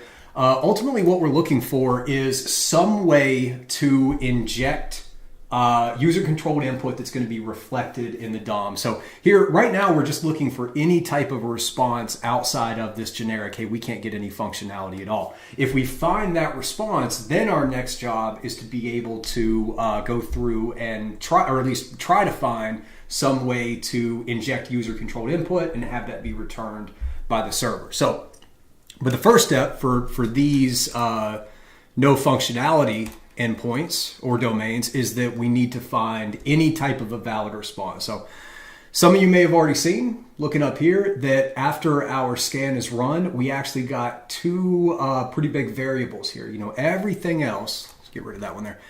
Everything else is returning a 400 response, and the length is is 940 characters. That's our server error thing there. So we were looking for any variation to where we might be able to get some type of other functionality, and we found two endpoints that return a 200. So we've got this verify endpoint as well. This is very interesting, right? It just is verifying success as the response. I don't see, obviously, anything that's being reflected in the DOM yet, but maybe there are some additional parameters that we can send to be able to make that happen. You know, it clearly seems like it's verifying something. I can't imagine that this request is just designed to take this. So we're going to try and find some user-controlled input in there the same way that we have been, right? Just kind of fuzzing, throwing a bunch of different payloads at it and seeing if it responds differently. That's a big part of what testing is at this phase. So this header right here is interesting too, a test header. But anyway, let's send this to the repeater. We also have this env endpoint here, which is showing us the environment that we're at. Once again, we don't have anything that's being reflected, but maybe there is something. Maybe they're waiting for certain get parameters, or maybe we can send a post request or a put request and have this do some type of different functionality. You know, I don't know. So, but we're just getting deeper and deeper, right? This is all part of the process. If we wanted to, as part of this first strategy where we're doing the unauthenticated testing against a wide scope, we want to just keep seeing if we can dig further and further into this. And then obviously each of these targets that we find would be something that we could test for any other type of injection testing or really anything else as well. This is really recon enumeration. What we're doing at this point, we're just focusing on the client-side testing strategy. So let's get this one sent to our repeater as well. And from these, let's go ahead and first of all make sure they're still sending a valid response. That one is there. Same thing here. Do they both have the test? They do. We can try and figure out what that means. We're getting a bit of insight into what this could be supposed to, or could be designed to do based on this content security policy as well. But so now there's two different types of tests I want to do. First of all, and we've obviously done this already, but we still need to find some way to have our user-controlled input reflected in this response right here, so we can potentially be rendered as a script tag there. So, and obviously we don't have any user-controlled input, so I'm going to come down here to the extensions, and we'll go to param miner again, and we'll just try and guess everything that we can find. We'll do the same thing over here on the env. Where are we at? And hopefully something is going to come up there. Another thing that we can do is we can come down here and change the request method. So right now we have a GET request. GET requests are typically done for read, although obviously you can do parameters stuff. It's not always done for read, but typically that is a convention. So what I'm hoping is that potentially there's some other functionality based on if we do a post request or a put request that would be more indicative of the server expecting user-controlled input to come in that would later have to process. So. And we can just do some generic stuff here. We'll also try this. I know that doesn't have a 0, but that's fine. So we're getting a 400 again here, which again, the 400 really seems to be basically a 404, right? It just says it can't seem to find it. So I'm going to go ahead and we'll tell you what, first of all, before we do that, let's change this over to JSON.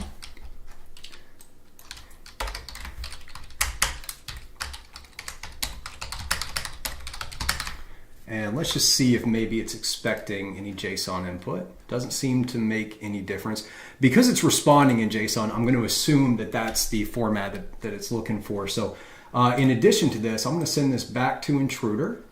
And let's go ahead and set this here. And we're going to do the same thing again, but with a post request. And this is what you're going to do. When you're doing this unauthenticated testing on a wide scope, you're really looking for any type of hidden functionality, hidden endpoints, a way to inject or a way to send user-controlled input to the server that's being processed that hopefully other researchers haven't found before. So it's a constant process, right? And there's no roadmap for it. You're going to come in and you're just going to keep digging in further and further. And when you find something, it'll tell you to go look, or you could potentially go look for something else, etc. So, I'll try to show as much of that as I can in this video, but it's always going to be unique. Ultimately, I always say just get dug in like a tick. If you continue to do this, eventually you're going to find some stuff that people haven't found before.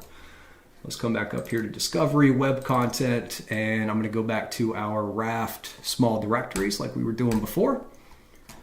Go to our resource pool, we'll do another low and slow, and we're going to go ahead and get that running in the background as well. And hopefully some different endpoints outside of the ENV and I don't remember what the other one was, Verify. Aside from those two, we may find some other things that are looking for a post request. But this one, on the other hand, doesn't look like it's doing that. And we can do a put, nothing, patch, right, update.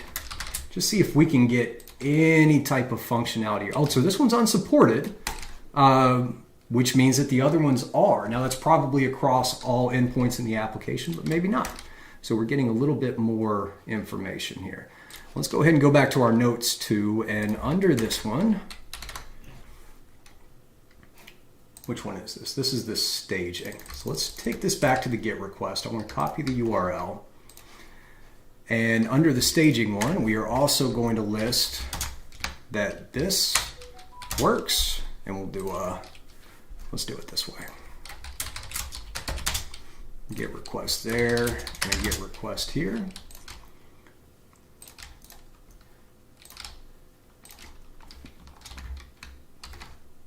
Okay. And now we know that we can potentially use those as injection points, but we have to find an attack vector somewhere on there. So we're going to continue to let that run. We've got one other intruder that we were looking at here, and this was for that card redirect that we had. And we did get an interesting response from this one as well. If I come over here and send this one to repeater. So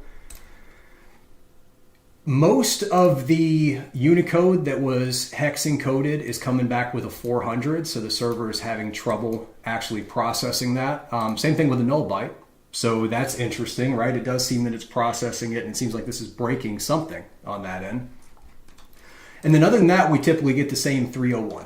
So we have 301. It's a hard-coded redirect to our SB card info endpoint there.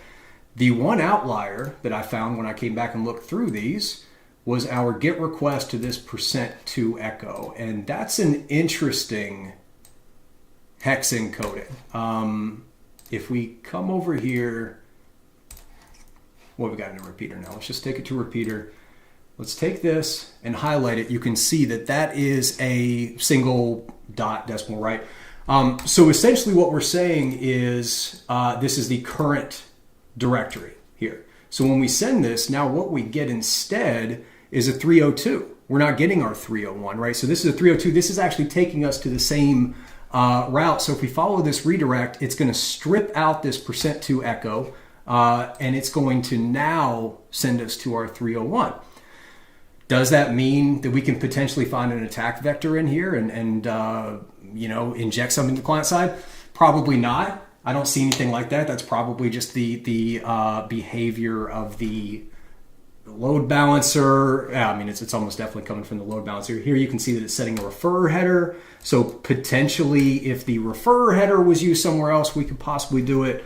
But it is good to note And I want to come back here, and I'm still going to go ahead and get that documented, because you never know, as we continue to dig in and test these, you never know what you're going to find, right? This may end up being a great way that we can find some hidden endpoints on this domain that we weren't otherwise allowed to access. You know, that's what it's talking about when you come up here is, now we're not seeing that this path is necessarily blocked, but having a hard-coded redirect on the path, that is similar to have it being blocked. You know, there's no difference from the developer standpoint.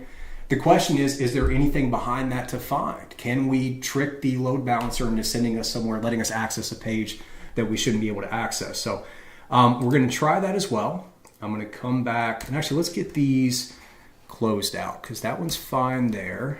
We'll go ahead and save this in the project file. I think that'll be good. We'll get one more in here.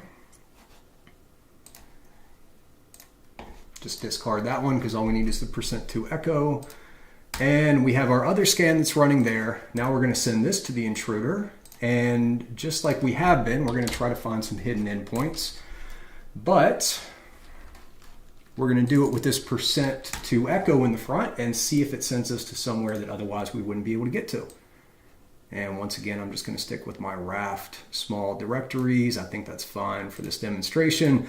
But obviously, if I was really testing this endpoint, I would come through and do a bunch of these, right? This would be days and days and days that I would be going through and looking for this, just trying to find one place that I can inject code that probably hasn't been tested yet. And then if I get really lucky, maybe it's reflected in the DOM and everything, but we got a long way to go before we can get any type of client-side injection.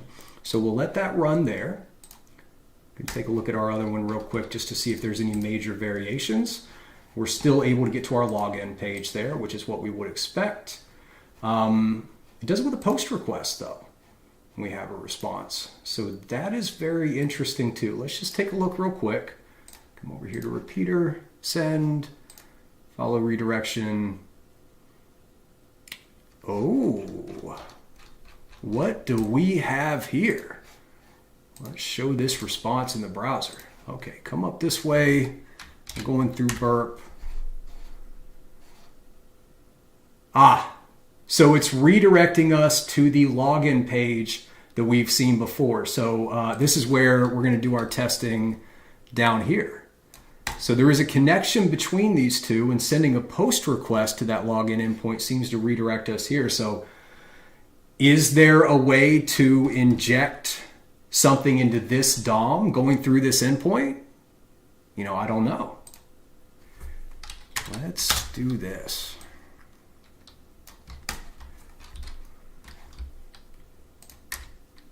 Oh wait, that's not the UAD.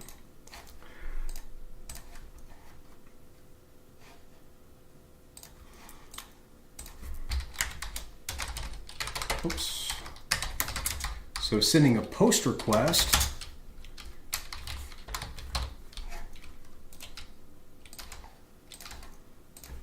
to that endpoint there, and we will go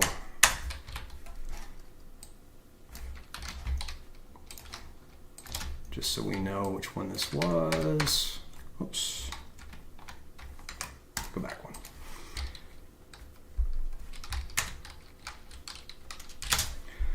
And our note is that redirects to login page at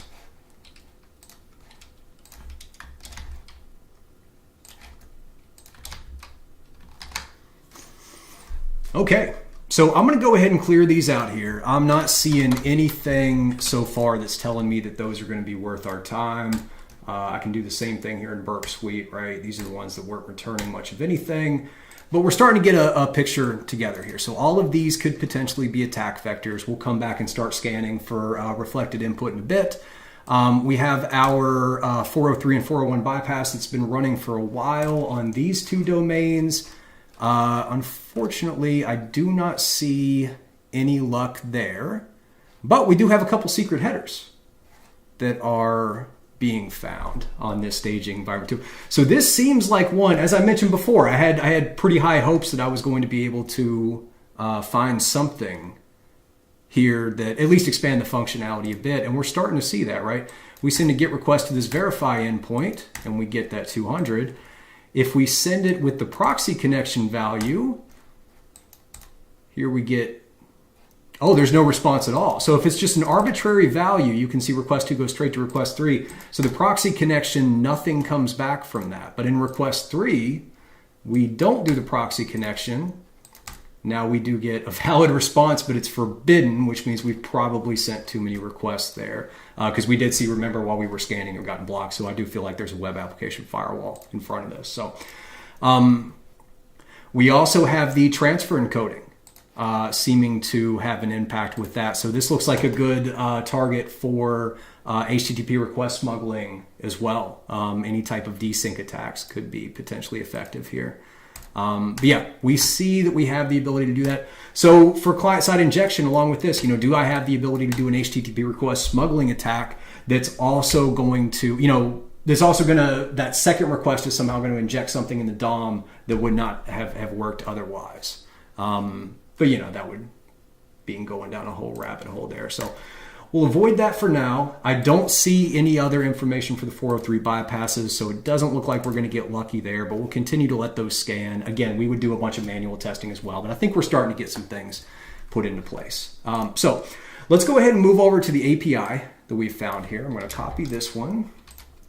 We'll continue to let those other scans run. And as expected, if we remember, the reason that we thought this was an API was because it returns with that 404. So our hope is that there's some additional endpoints behind this. So with API testing, we want to fuzz for those endpoints and any other hidden headers or anything like that. I would certainly probably come in and do param miner just to guess some headers, because most APIs are going to expect some type of authorization header or something to be appended as well. I'm not going to do that for the sake of this video because this unauthenticated testing has already been very, very long to come and do our enumeration, but that's fine. Let's move on to this. Let's send this to Intruder as well, and we're going to add another payload just like we have to do our fuzzing. But instead of doing the raft words like I have been before, I'm going to come to the seclist, discovery, web content, and then API. And we have several different endpoints that we can do here. So the first one I'm going to do is just this API seen in the wild. And this is several different known actions and endpoints that can be there. I'm also going to come and do, where is it? API endpoints right here. And you can see here, this throws in some version 1, version 2, some swaggers, GraphQL, a lot of like more common naming conventions like API. So as opposed to just individual actions, this is making the assumption that there could be some additional endpoints or directories as part of that we would need to find first. So that can give me kind of an inkling into that. So I think that'll be good for now. We're going to come back and do the low and slow there. And we will let those run. Obviously, it's going to take a little while. So we'll let that run in the background just like we have everything else. Let's also come here. Is there anything that we haven't documented? I think just with this one.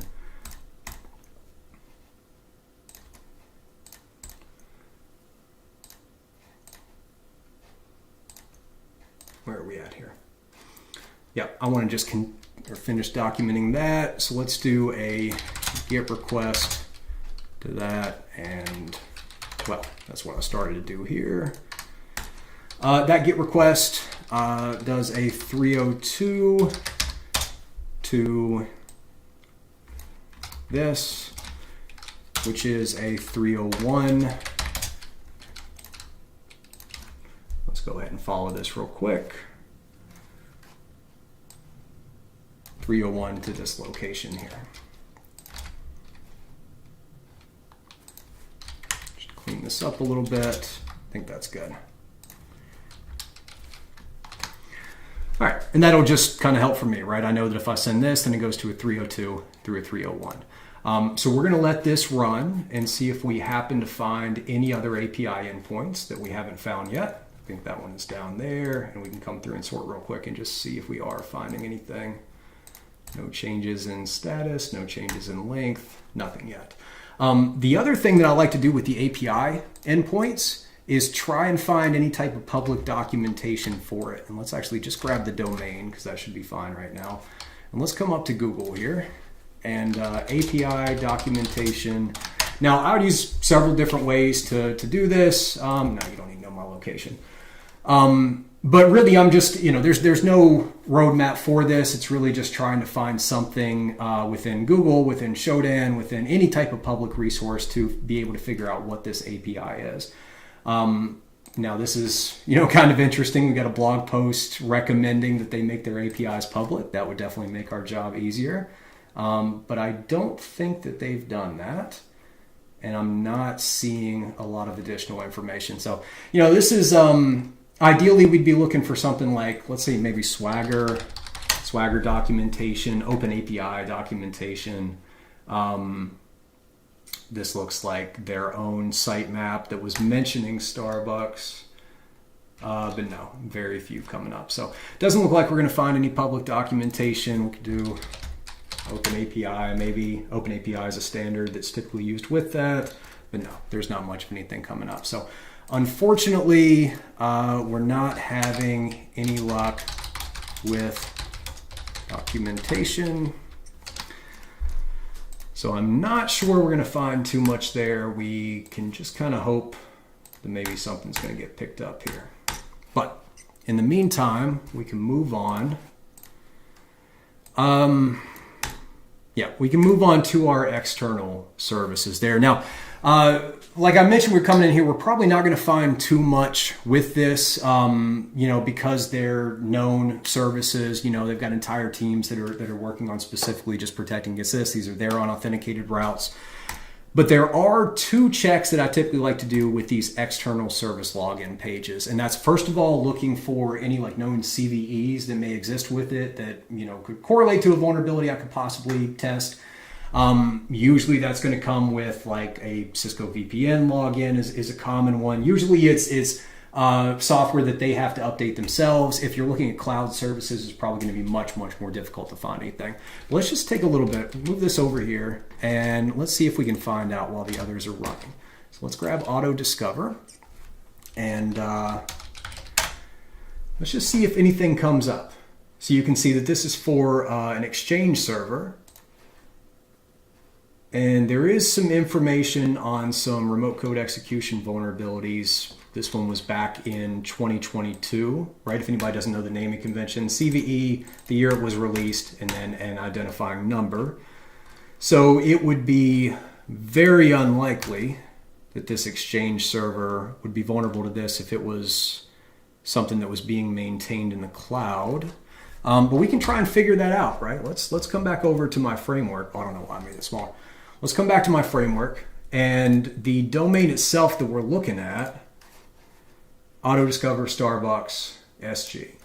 So let's come back over here and let's see if we can find that within our infrastructure map.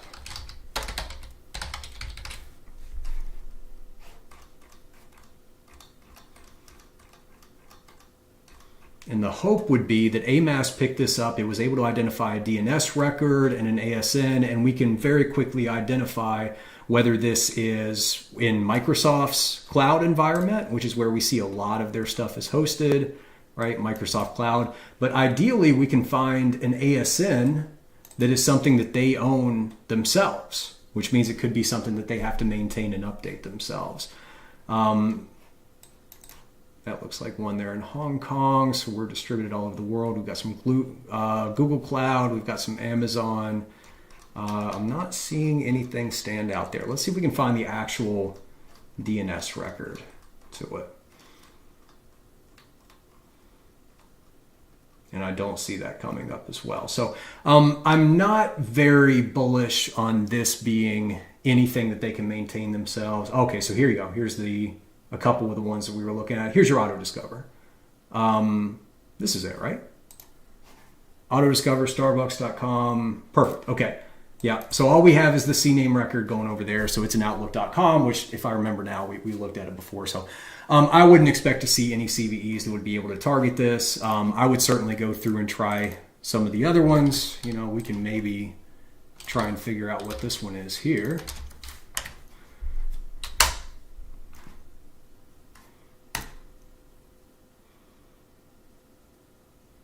Potentially, there's a 2023 CVE that could be here, but again, if this is in Microsoft's cloud environment, I would expect all these to be taken care of. So I'm not too bullish on any of these. I don't want to spend too much more time. The only thing that I would do in this situation is I would actually go to HackerOne and any type of where we can publicly disclose other bug bounty reports. And I might actually search for some of the keywords that are in here as well, right? So the auto discover is a really well-known thing. Let's just see what happens if we search auto discover.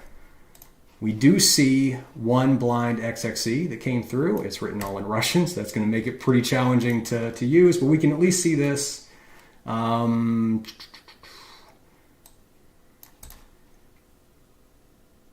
Looks like potentially there was an endpoint with the auto discover XML and they were able to inject something into that. So, I mean, we can give it a shot, you know, doesn't hurt. Let's come back over here. Where was our auto discover? I may have already gotten rid of it, didn't I? Yeah, I did. Or may have never added it. Either way, you go away. That's going through burp. Let's get you in there. Oh, helps if I copy it. It helps if I copy the URL. So let's load that in. Proxy, grab it from the proxy, send to repeater. I think I just did that twice on accident. I did. Okay. And the Hacktivity report that we found is claiming that you can do a GET request there and then somehow do an injection after that. Let's just see if this happens to work.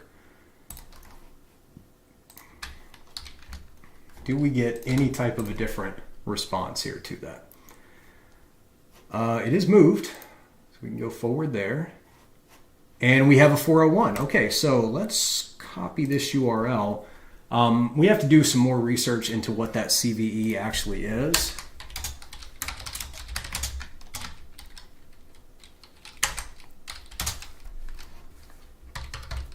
Oops. Numlock always helps. 401 response.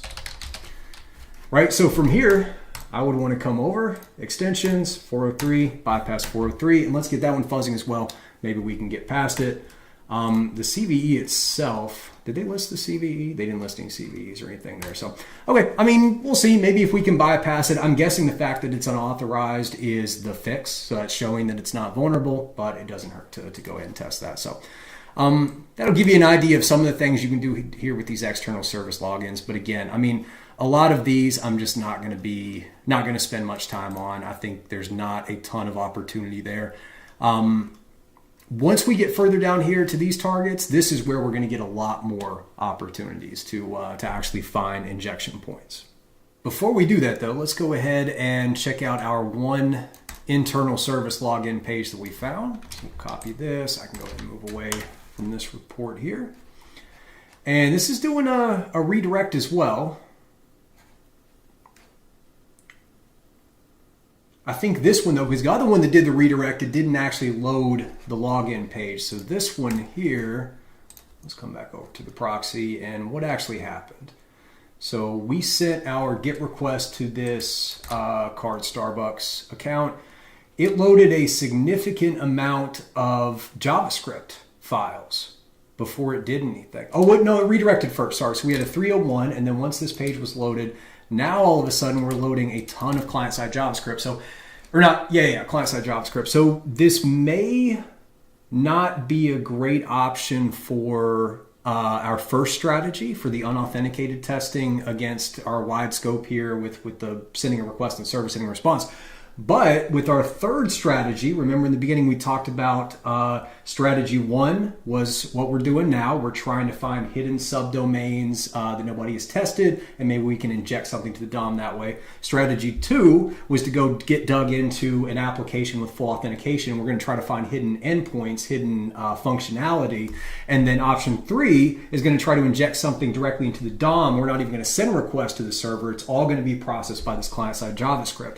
So to see that when this page is loaded here, we have all of these different big JavaScript files that are being loaded, I'm immediately wondering, do I have the ability to eject something through this card Starbucks JP domain that will be processed by this JavaScript in some way to allow me to inject either JavaScript to execute from the existing script, or write something to the DOM and have the JavaScript execute that way.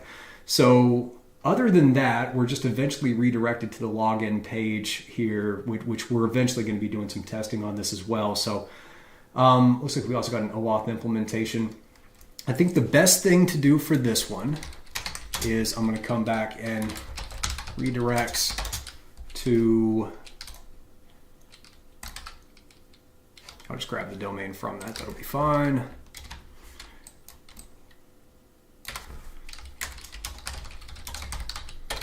Large JavaScript files, the good target for DOM-based XSS. Okay, so we'll put a pin in that one for right now, and we'll go ahead and move on to a few of these down here. But I definitely want to come back when we're doing our client-side JavaScript testing to see if we can get anything malicious to happen as part of that. But for now, we'll just leave that alone. And the only category that we have left to test at this point is a generic application or full application with authentication. So, and there's no special methodology that we need to do for these. We're just going to open the application. We're going to click through them. We'll probably have Burp do a little bit of crawling just to see if it can find anything in the background with our low and slow. But ultimately what we need to do is just find as many unauthenticated endpoints in these existing applications as we can. And then from there, we'll try to find parameters anywhere that we can inject user-controlled input that will be reflected in the DOM. So we're going to populate these the same way that we have before, right? We'll just come back over here, bring up another tab, make sure everything is running through Burp, and we're just going to load them up one by one. So this one I remember being interesting because it's the UAT. It's also loading as an HTTP. So that may allow us to bypass a couple things that we couldn't on this actual shop. So, and just real quick, I want to make sure that this is still going through. It is, perfect.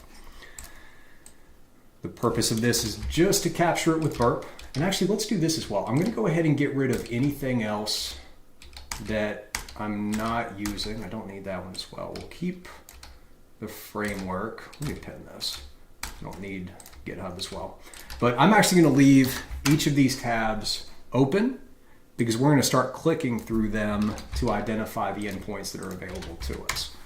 So let's go through each one of these.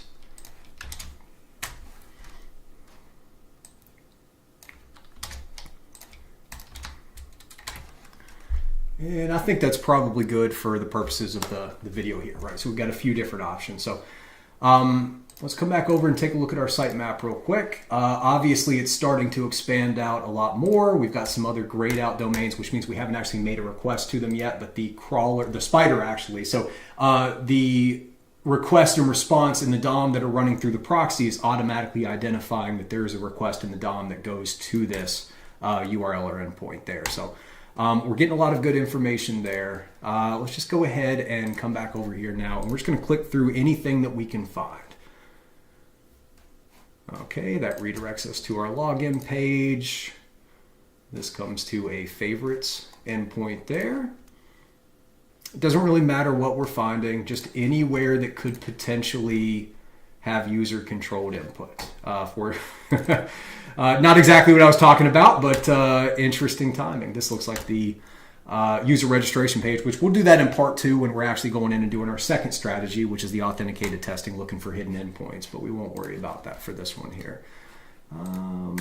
This goes back up to the top there. We've got a few different options. So actually a good amount of endpoints here. I'm hoping, let's see what our sitemap is looking like. Is this mostly a JavaScript heavy thing here? Not bad at all. If we come and look at our sitemap, right, we already have several different parameters that we're starting to pick out, although they're mostly that. In fact, I think they're all that NID, so that may be our only injection point through that, but that doesn't mean it doesn't exist. Let's go ahead and get a basic crawl running against this here. Unauthenticated crawl. We're just going to come down and tell it to, I will crawl for 30 minutes right? And just, you don't need to stop if there's any application errors, and we'll go back and do our low and slow as well. So again, with this active scanning, with the crawling and everything coming from Burp, we're not going to rely on that. We're not going to be hammering all the servers with a bunch of requests, but we can use it to slowly crawl in the background. And who knows, it may find one or two things that we haven't found yet. Right, so that's why I'm running that there. We'll click through a little bit more.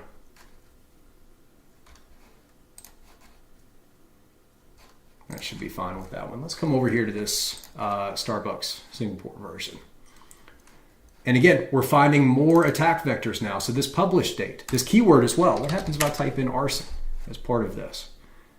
Does that get reflected somewhere in the DOM? I don't see it immediately, but it could be hidden somewhere in there. So that is definitely something that I want to look at. There. I'm not sure if that's reflected or not. Let's try opening this separately. It does strip it out.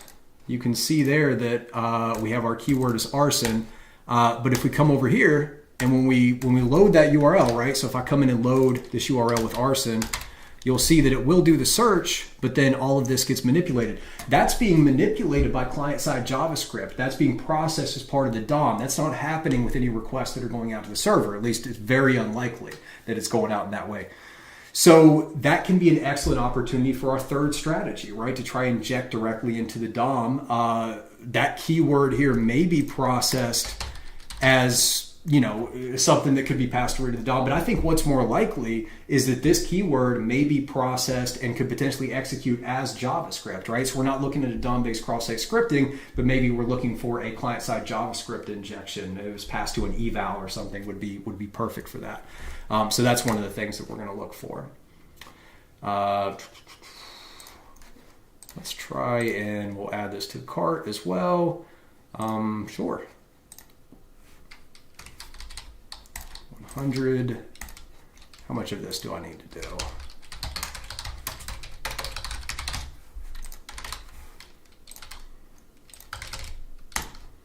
Just want to add it to the cart. Okay. So again, this looks like a fantastic opportunity for some injection opportunity. And this is all, we're not even logged in yet. So we're able to get to this point and add all of this data to the DOM, right? Here's reflected input. We're starting to find reflected input within this. And this is going to be available to us in here as well. Let's move away from that one. And this one is the shop. Is this the regular one or the UAT? This is the regular shop.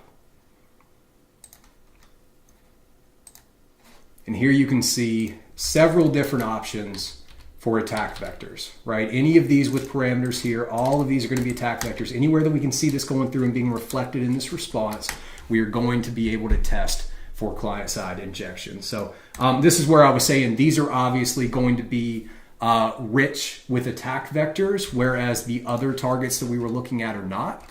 You know, these here, we're lucky if we'll find a single place that we can inject that into. That's the same thing for restricted access. I'm fairly confident that we're not going to find, or we're not going to be able to bypass any of these. That would be a bug in the first place, right? If we were able to bypass this 403, we would already have a bug there. And then potentially if we can do cross-site scripting as well, or some type of JavaScript injection, that would just be expanding the scope or chaining bugs. So probably not looking for a lot of success here.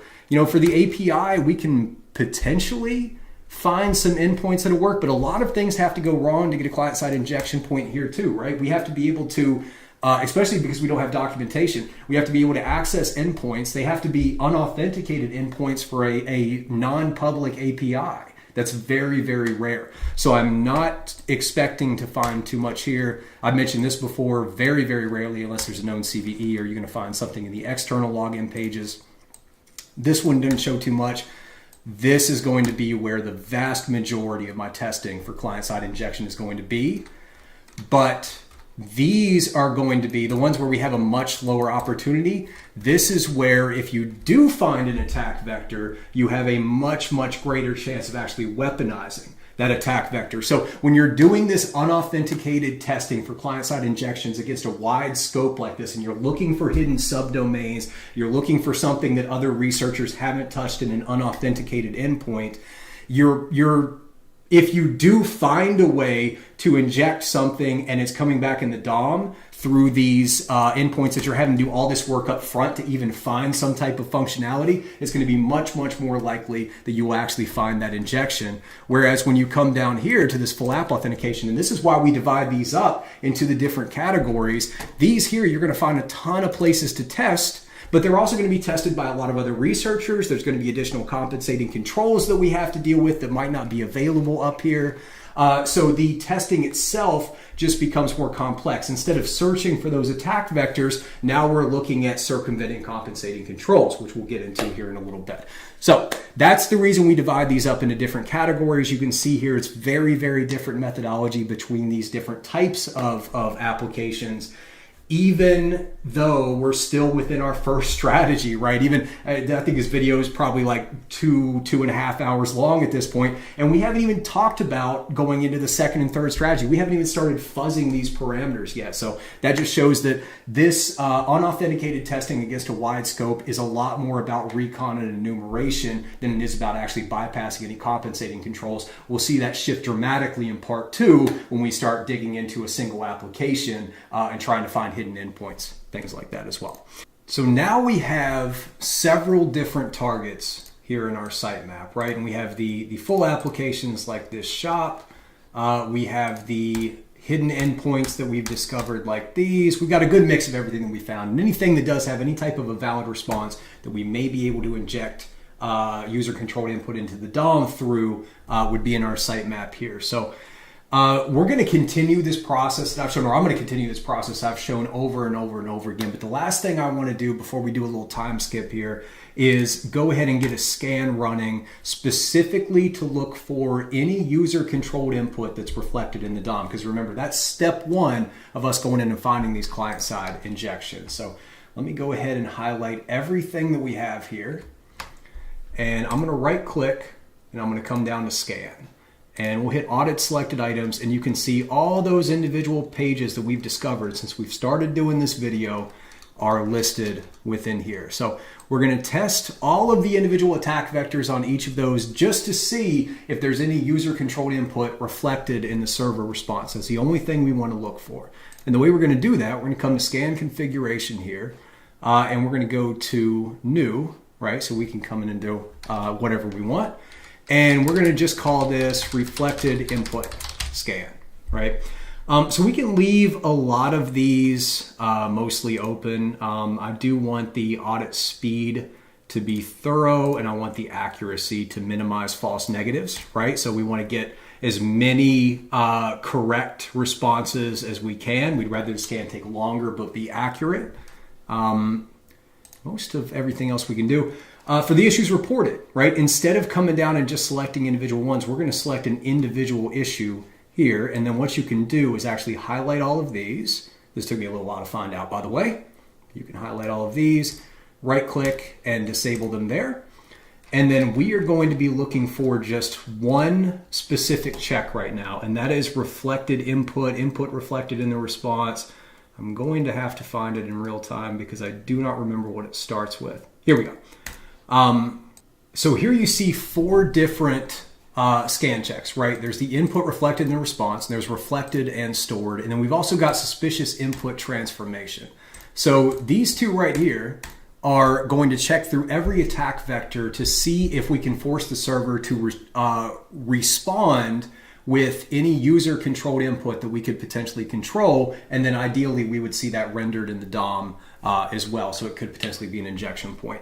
So we're going to go ahead and highlight these. These will not actually test for cross-site scripting. There's other checks for that, but we just want to see if anything is reflected, because the first step in getting a client-side injection, any type of client-side injection, is just seeing that user-controlled input injected in the DOM. So this is going to find every attack vector, send a unique string, probably like an MD5 sum or something, and then if it sees that unique string returned in the server response, it will go ahead and let us know, so we don't have to do all that manually. And then the other 2 we're going to highlight is this suspicious input transformation check here. And what this does is we'll send certain encoding. So remember, one of our compensating controls is output encoding. So this is going to allow us to test and see if there's any encoding transformations that are going on. You know, if we send a URL encoding, Is it registered somewhere having been decoded, is being processed in that way? Do we see the opposite? Do we send a string and see it come back with like a Unicode or base 64 or anything like that? So this will automate those checks for us, make it much easier for us to find. And everything else should be pretty easy. So I don't want to have this fail out. Let's do this. Let's say if there's 250 consecutive audit checks that don't work, we've definitely got a problem. But other than that, we're going to let these go in. And then we can pause if, let's say, 150 right there. And then we'll just do one right there. Everything else, we can keep the same insertion points. We want to insert it to everywhere. We can do some modifications to parameter locations, but we don't usually need to do this because we're already going to be hitting everything, not for these types of checks. We don't want to ignore any insertion points. Yeah, that's fine there. That's fine. JavaScript analysis, it's already going to be doing this. I will give it 60 seconds as well, just so that it can take a little bit more time, especially for the static analysis. We'll see what comes up, and we'll just leave that the way it is. So I'm going to save this to the library so we can use it again. And now we have our reflected input scan. And then finally, we're going to come and do our low and slow right there, because again, we don't want to be hammering all those endpoints. This scan is going to take a very, very long time to complete. We are not going to rely on this as our only method of identifying the user-controlled input that's reflected, but this will hopefully, we'll let it run for a day or so, and then hopefully we'll have several different responses that we can come in and do further testing on. So let's go ahead and come back to our notes, and we're going to come down here. I'm feeling pretty good about what we found. We've got several different options in each of the categories that we can come in and do testing on. Ultimately now we need to find attack vectors within these applications. Then we need to identify the compensating controls within or that will affect that attack vector. And then finally, we will actually attempt to do some client-side injection. And again, that attack vector is any user-controlled input that's reflected in the DOM. So we'll go ahead and get that set up in our notes. And for each one of these, we will identify the attack vector. We'll take some notes about it. We're going to go into the application where that's being rendered. We will find the compensating control, and then we'll see if we can circumvent that. But I'm going to go ahead and let everything run for a little bit, and you'll do a quick skip forward in time here for your experience, and we'll come and start digging into these findings. All right, we are back. It's about 24 hours since the video cut there. And I've basically just been going in and doing the same thing you've seen me do for the past, again, probably about 2.5 hours, over and over and over again, right? Just going through, continuing to fuzz into these, looking at every different category. Now, I haven't added anything additional to my notes, but you can see my sitemap is dramatically expanded here. So we have a ton of other subdomains that we can continue to test. And I would just continue to do this over and over and over again. So all of these grayed out subdomains are another target that I can potentially get in there and do everything that you've seen me do up until this point. You can continue doing this over and over again. That's why I'm separating these by strategies, because again, this is when we get into an individual application, it's going to be a completely different methodology. So it's really important that we go through this recon and enumeration methodology first, because this is how you're going to find those endpoints that nobody else has touched, and then potentially get that client-side injection from that. So one thing I want to do here before we start moving everything else, let's do this too.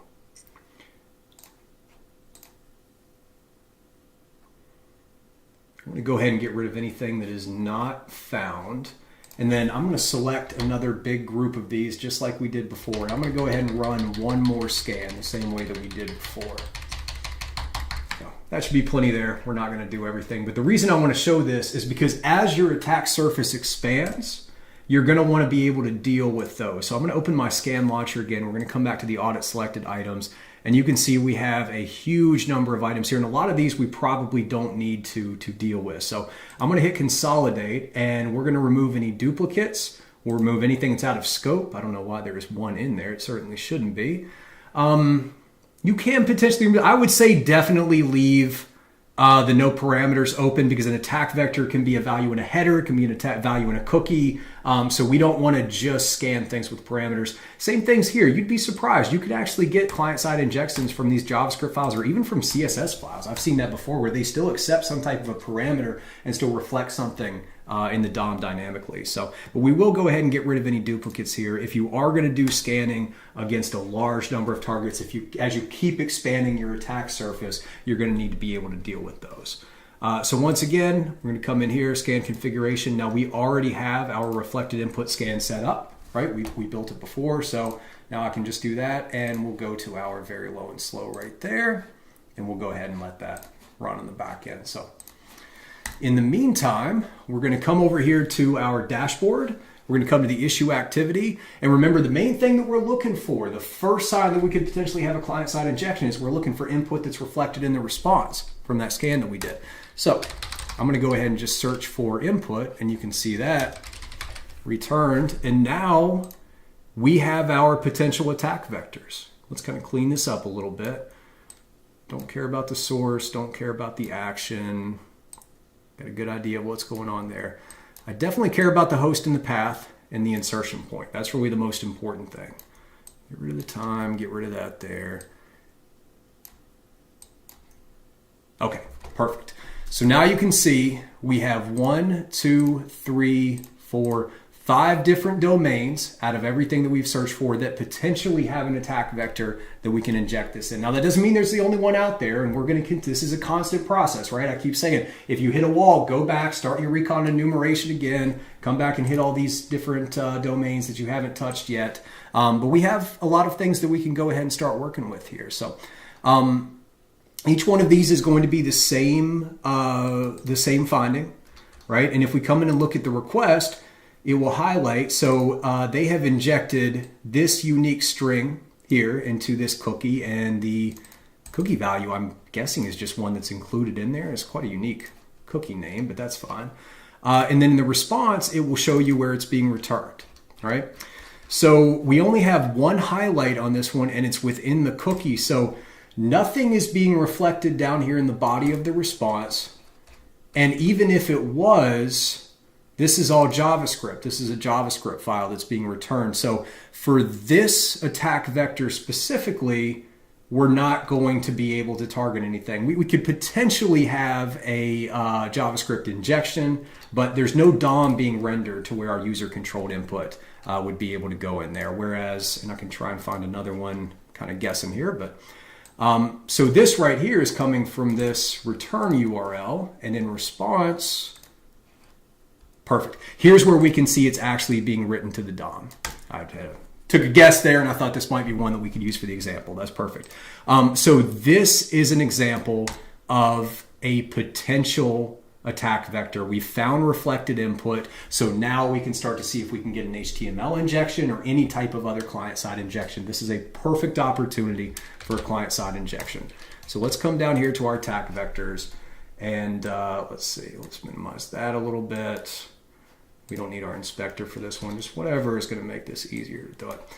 But okay, let's go ahead and copy this URL.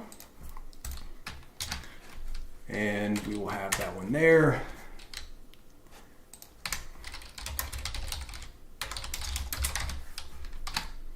Okay, and that is automatically reflected in the DOM. So let's continue going through these. We'll come back up to the top. Once again, we have a JavaScript file, and in the response, we can see it in the cookie. Now this is actually really interesting. If you look here, we've got a cookie value, and it ends right there. And in the response, we see that value, but it's being appended in this larger cookie that looks like it's storing data, right? We've got this pipe character that looks like a delimiter. We've got a 1, and then some type of a SHA-256 maybe. That looks too long for an MD5 some, but anyway. So this data, this definitely has the potential to be a stored cross-site scripting. If this data was being stored somewhere and then later rendered in the DOM on a different page, there's a possible opportunity there, but I'm not going to dig into that just for the use case of this video. Here on the auth login, we have 3 different options. Look at this, we have the code challenge method parameter, code challenge parameter, and the redirect URI parameter that are all being reflected there.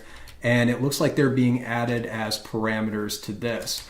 Now, the reflection is happening in a login URL here in a JSON object. So, right, first thing we want to check here, is it actually returning content type JSON? If this was content type text HTML, oh, we have a fantastic attack vector that we could start digging into. But since it's not, and since this login URL is almost certainly being used to decide where the next request is going, or potentially being added in as an anchor tag, this is at most going to be something that we can inject in the DOM, but it doesn't look like a good attack vector for an actual reflected cross-site scripting. So we'll go ahead and skip over that. But when we get to the DOM-based cross-site scripting, our third strategy where we're trying to manipulate the JavaScript itself, the client-side JavaScript, I am definitely going to test again to see if maybe this login URL is processed by the client-side JavaScript and used to add as an href attribute for an anchor tag, or possibly it's passed to another method that makes an AJAX call, and maybe we can get some type of client-side injection on that end. So let's come down here to the shop UAT. Remember, this shop was one of the ones that I was really, really excited about because it had a lot of different parameters, and especially this UAT looks like it had some broken functionality is the wrong way to say it, but it was just a little janky. So let's see what we have here. These are requests in get parameters, and they're coming back as, once again, JSON. So let's go ahead and check. It is rendering that correctly. So yeah, so again, we don't see this being rendered in a DOM yet. So we're going to have to rely on the client-side JavaScript in our third strategy to be able to do that. This is going to be the same thing, right? We've already seen this pattern before. And what about this? Yep, so we have, oh, this is interesting. Content type problem JSON. I've actually never seen that before. I want to Google search that real quick. That is that an actual thing? Yeah, I guess it is. I guess that's an established pattern, maybe. I've never seen that before. That's super interesting. But once again, there's not going to be anything that we can inject to the DOM here without having some client-side JavaScript that's going to grab that, so that's not going to help us. We have the same thing down here. And oh, perfect. Here we have another example. So we have a GET request with this callback value, and in response, it is actually appended to two different points within the DOM here. So this is going to be a great additional attack vector. Let's come over here, the request. We're going to copy this URL.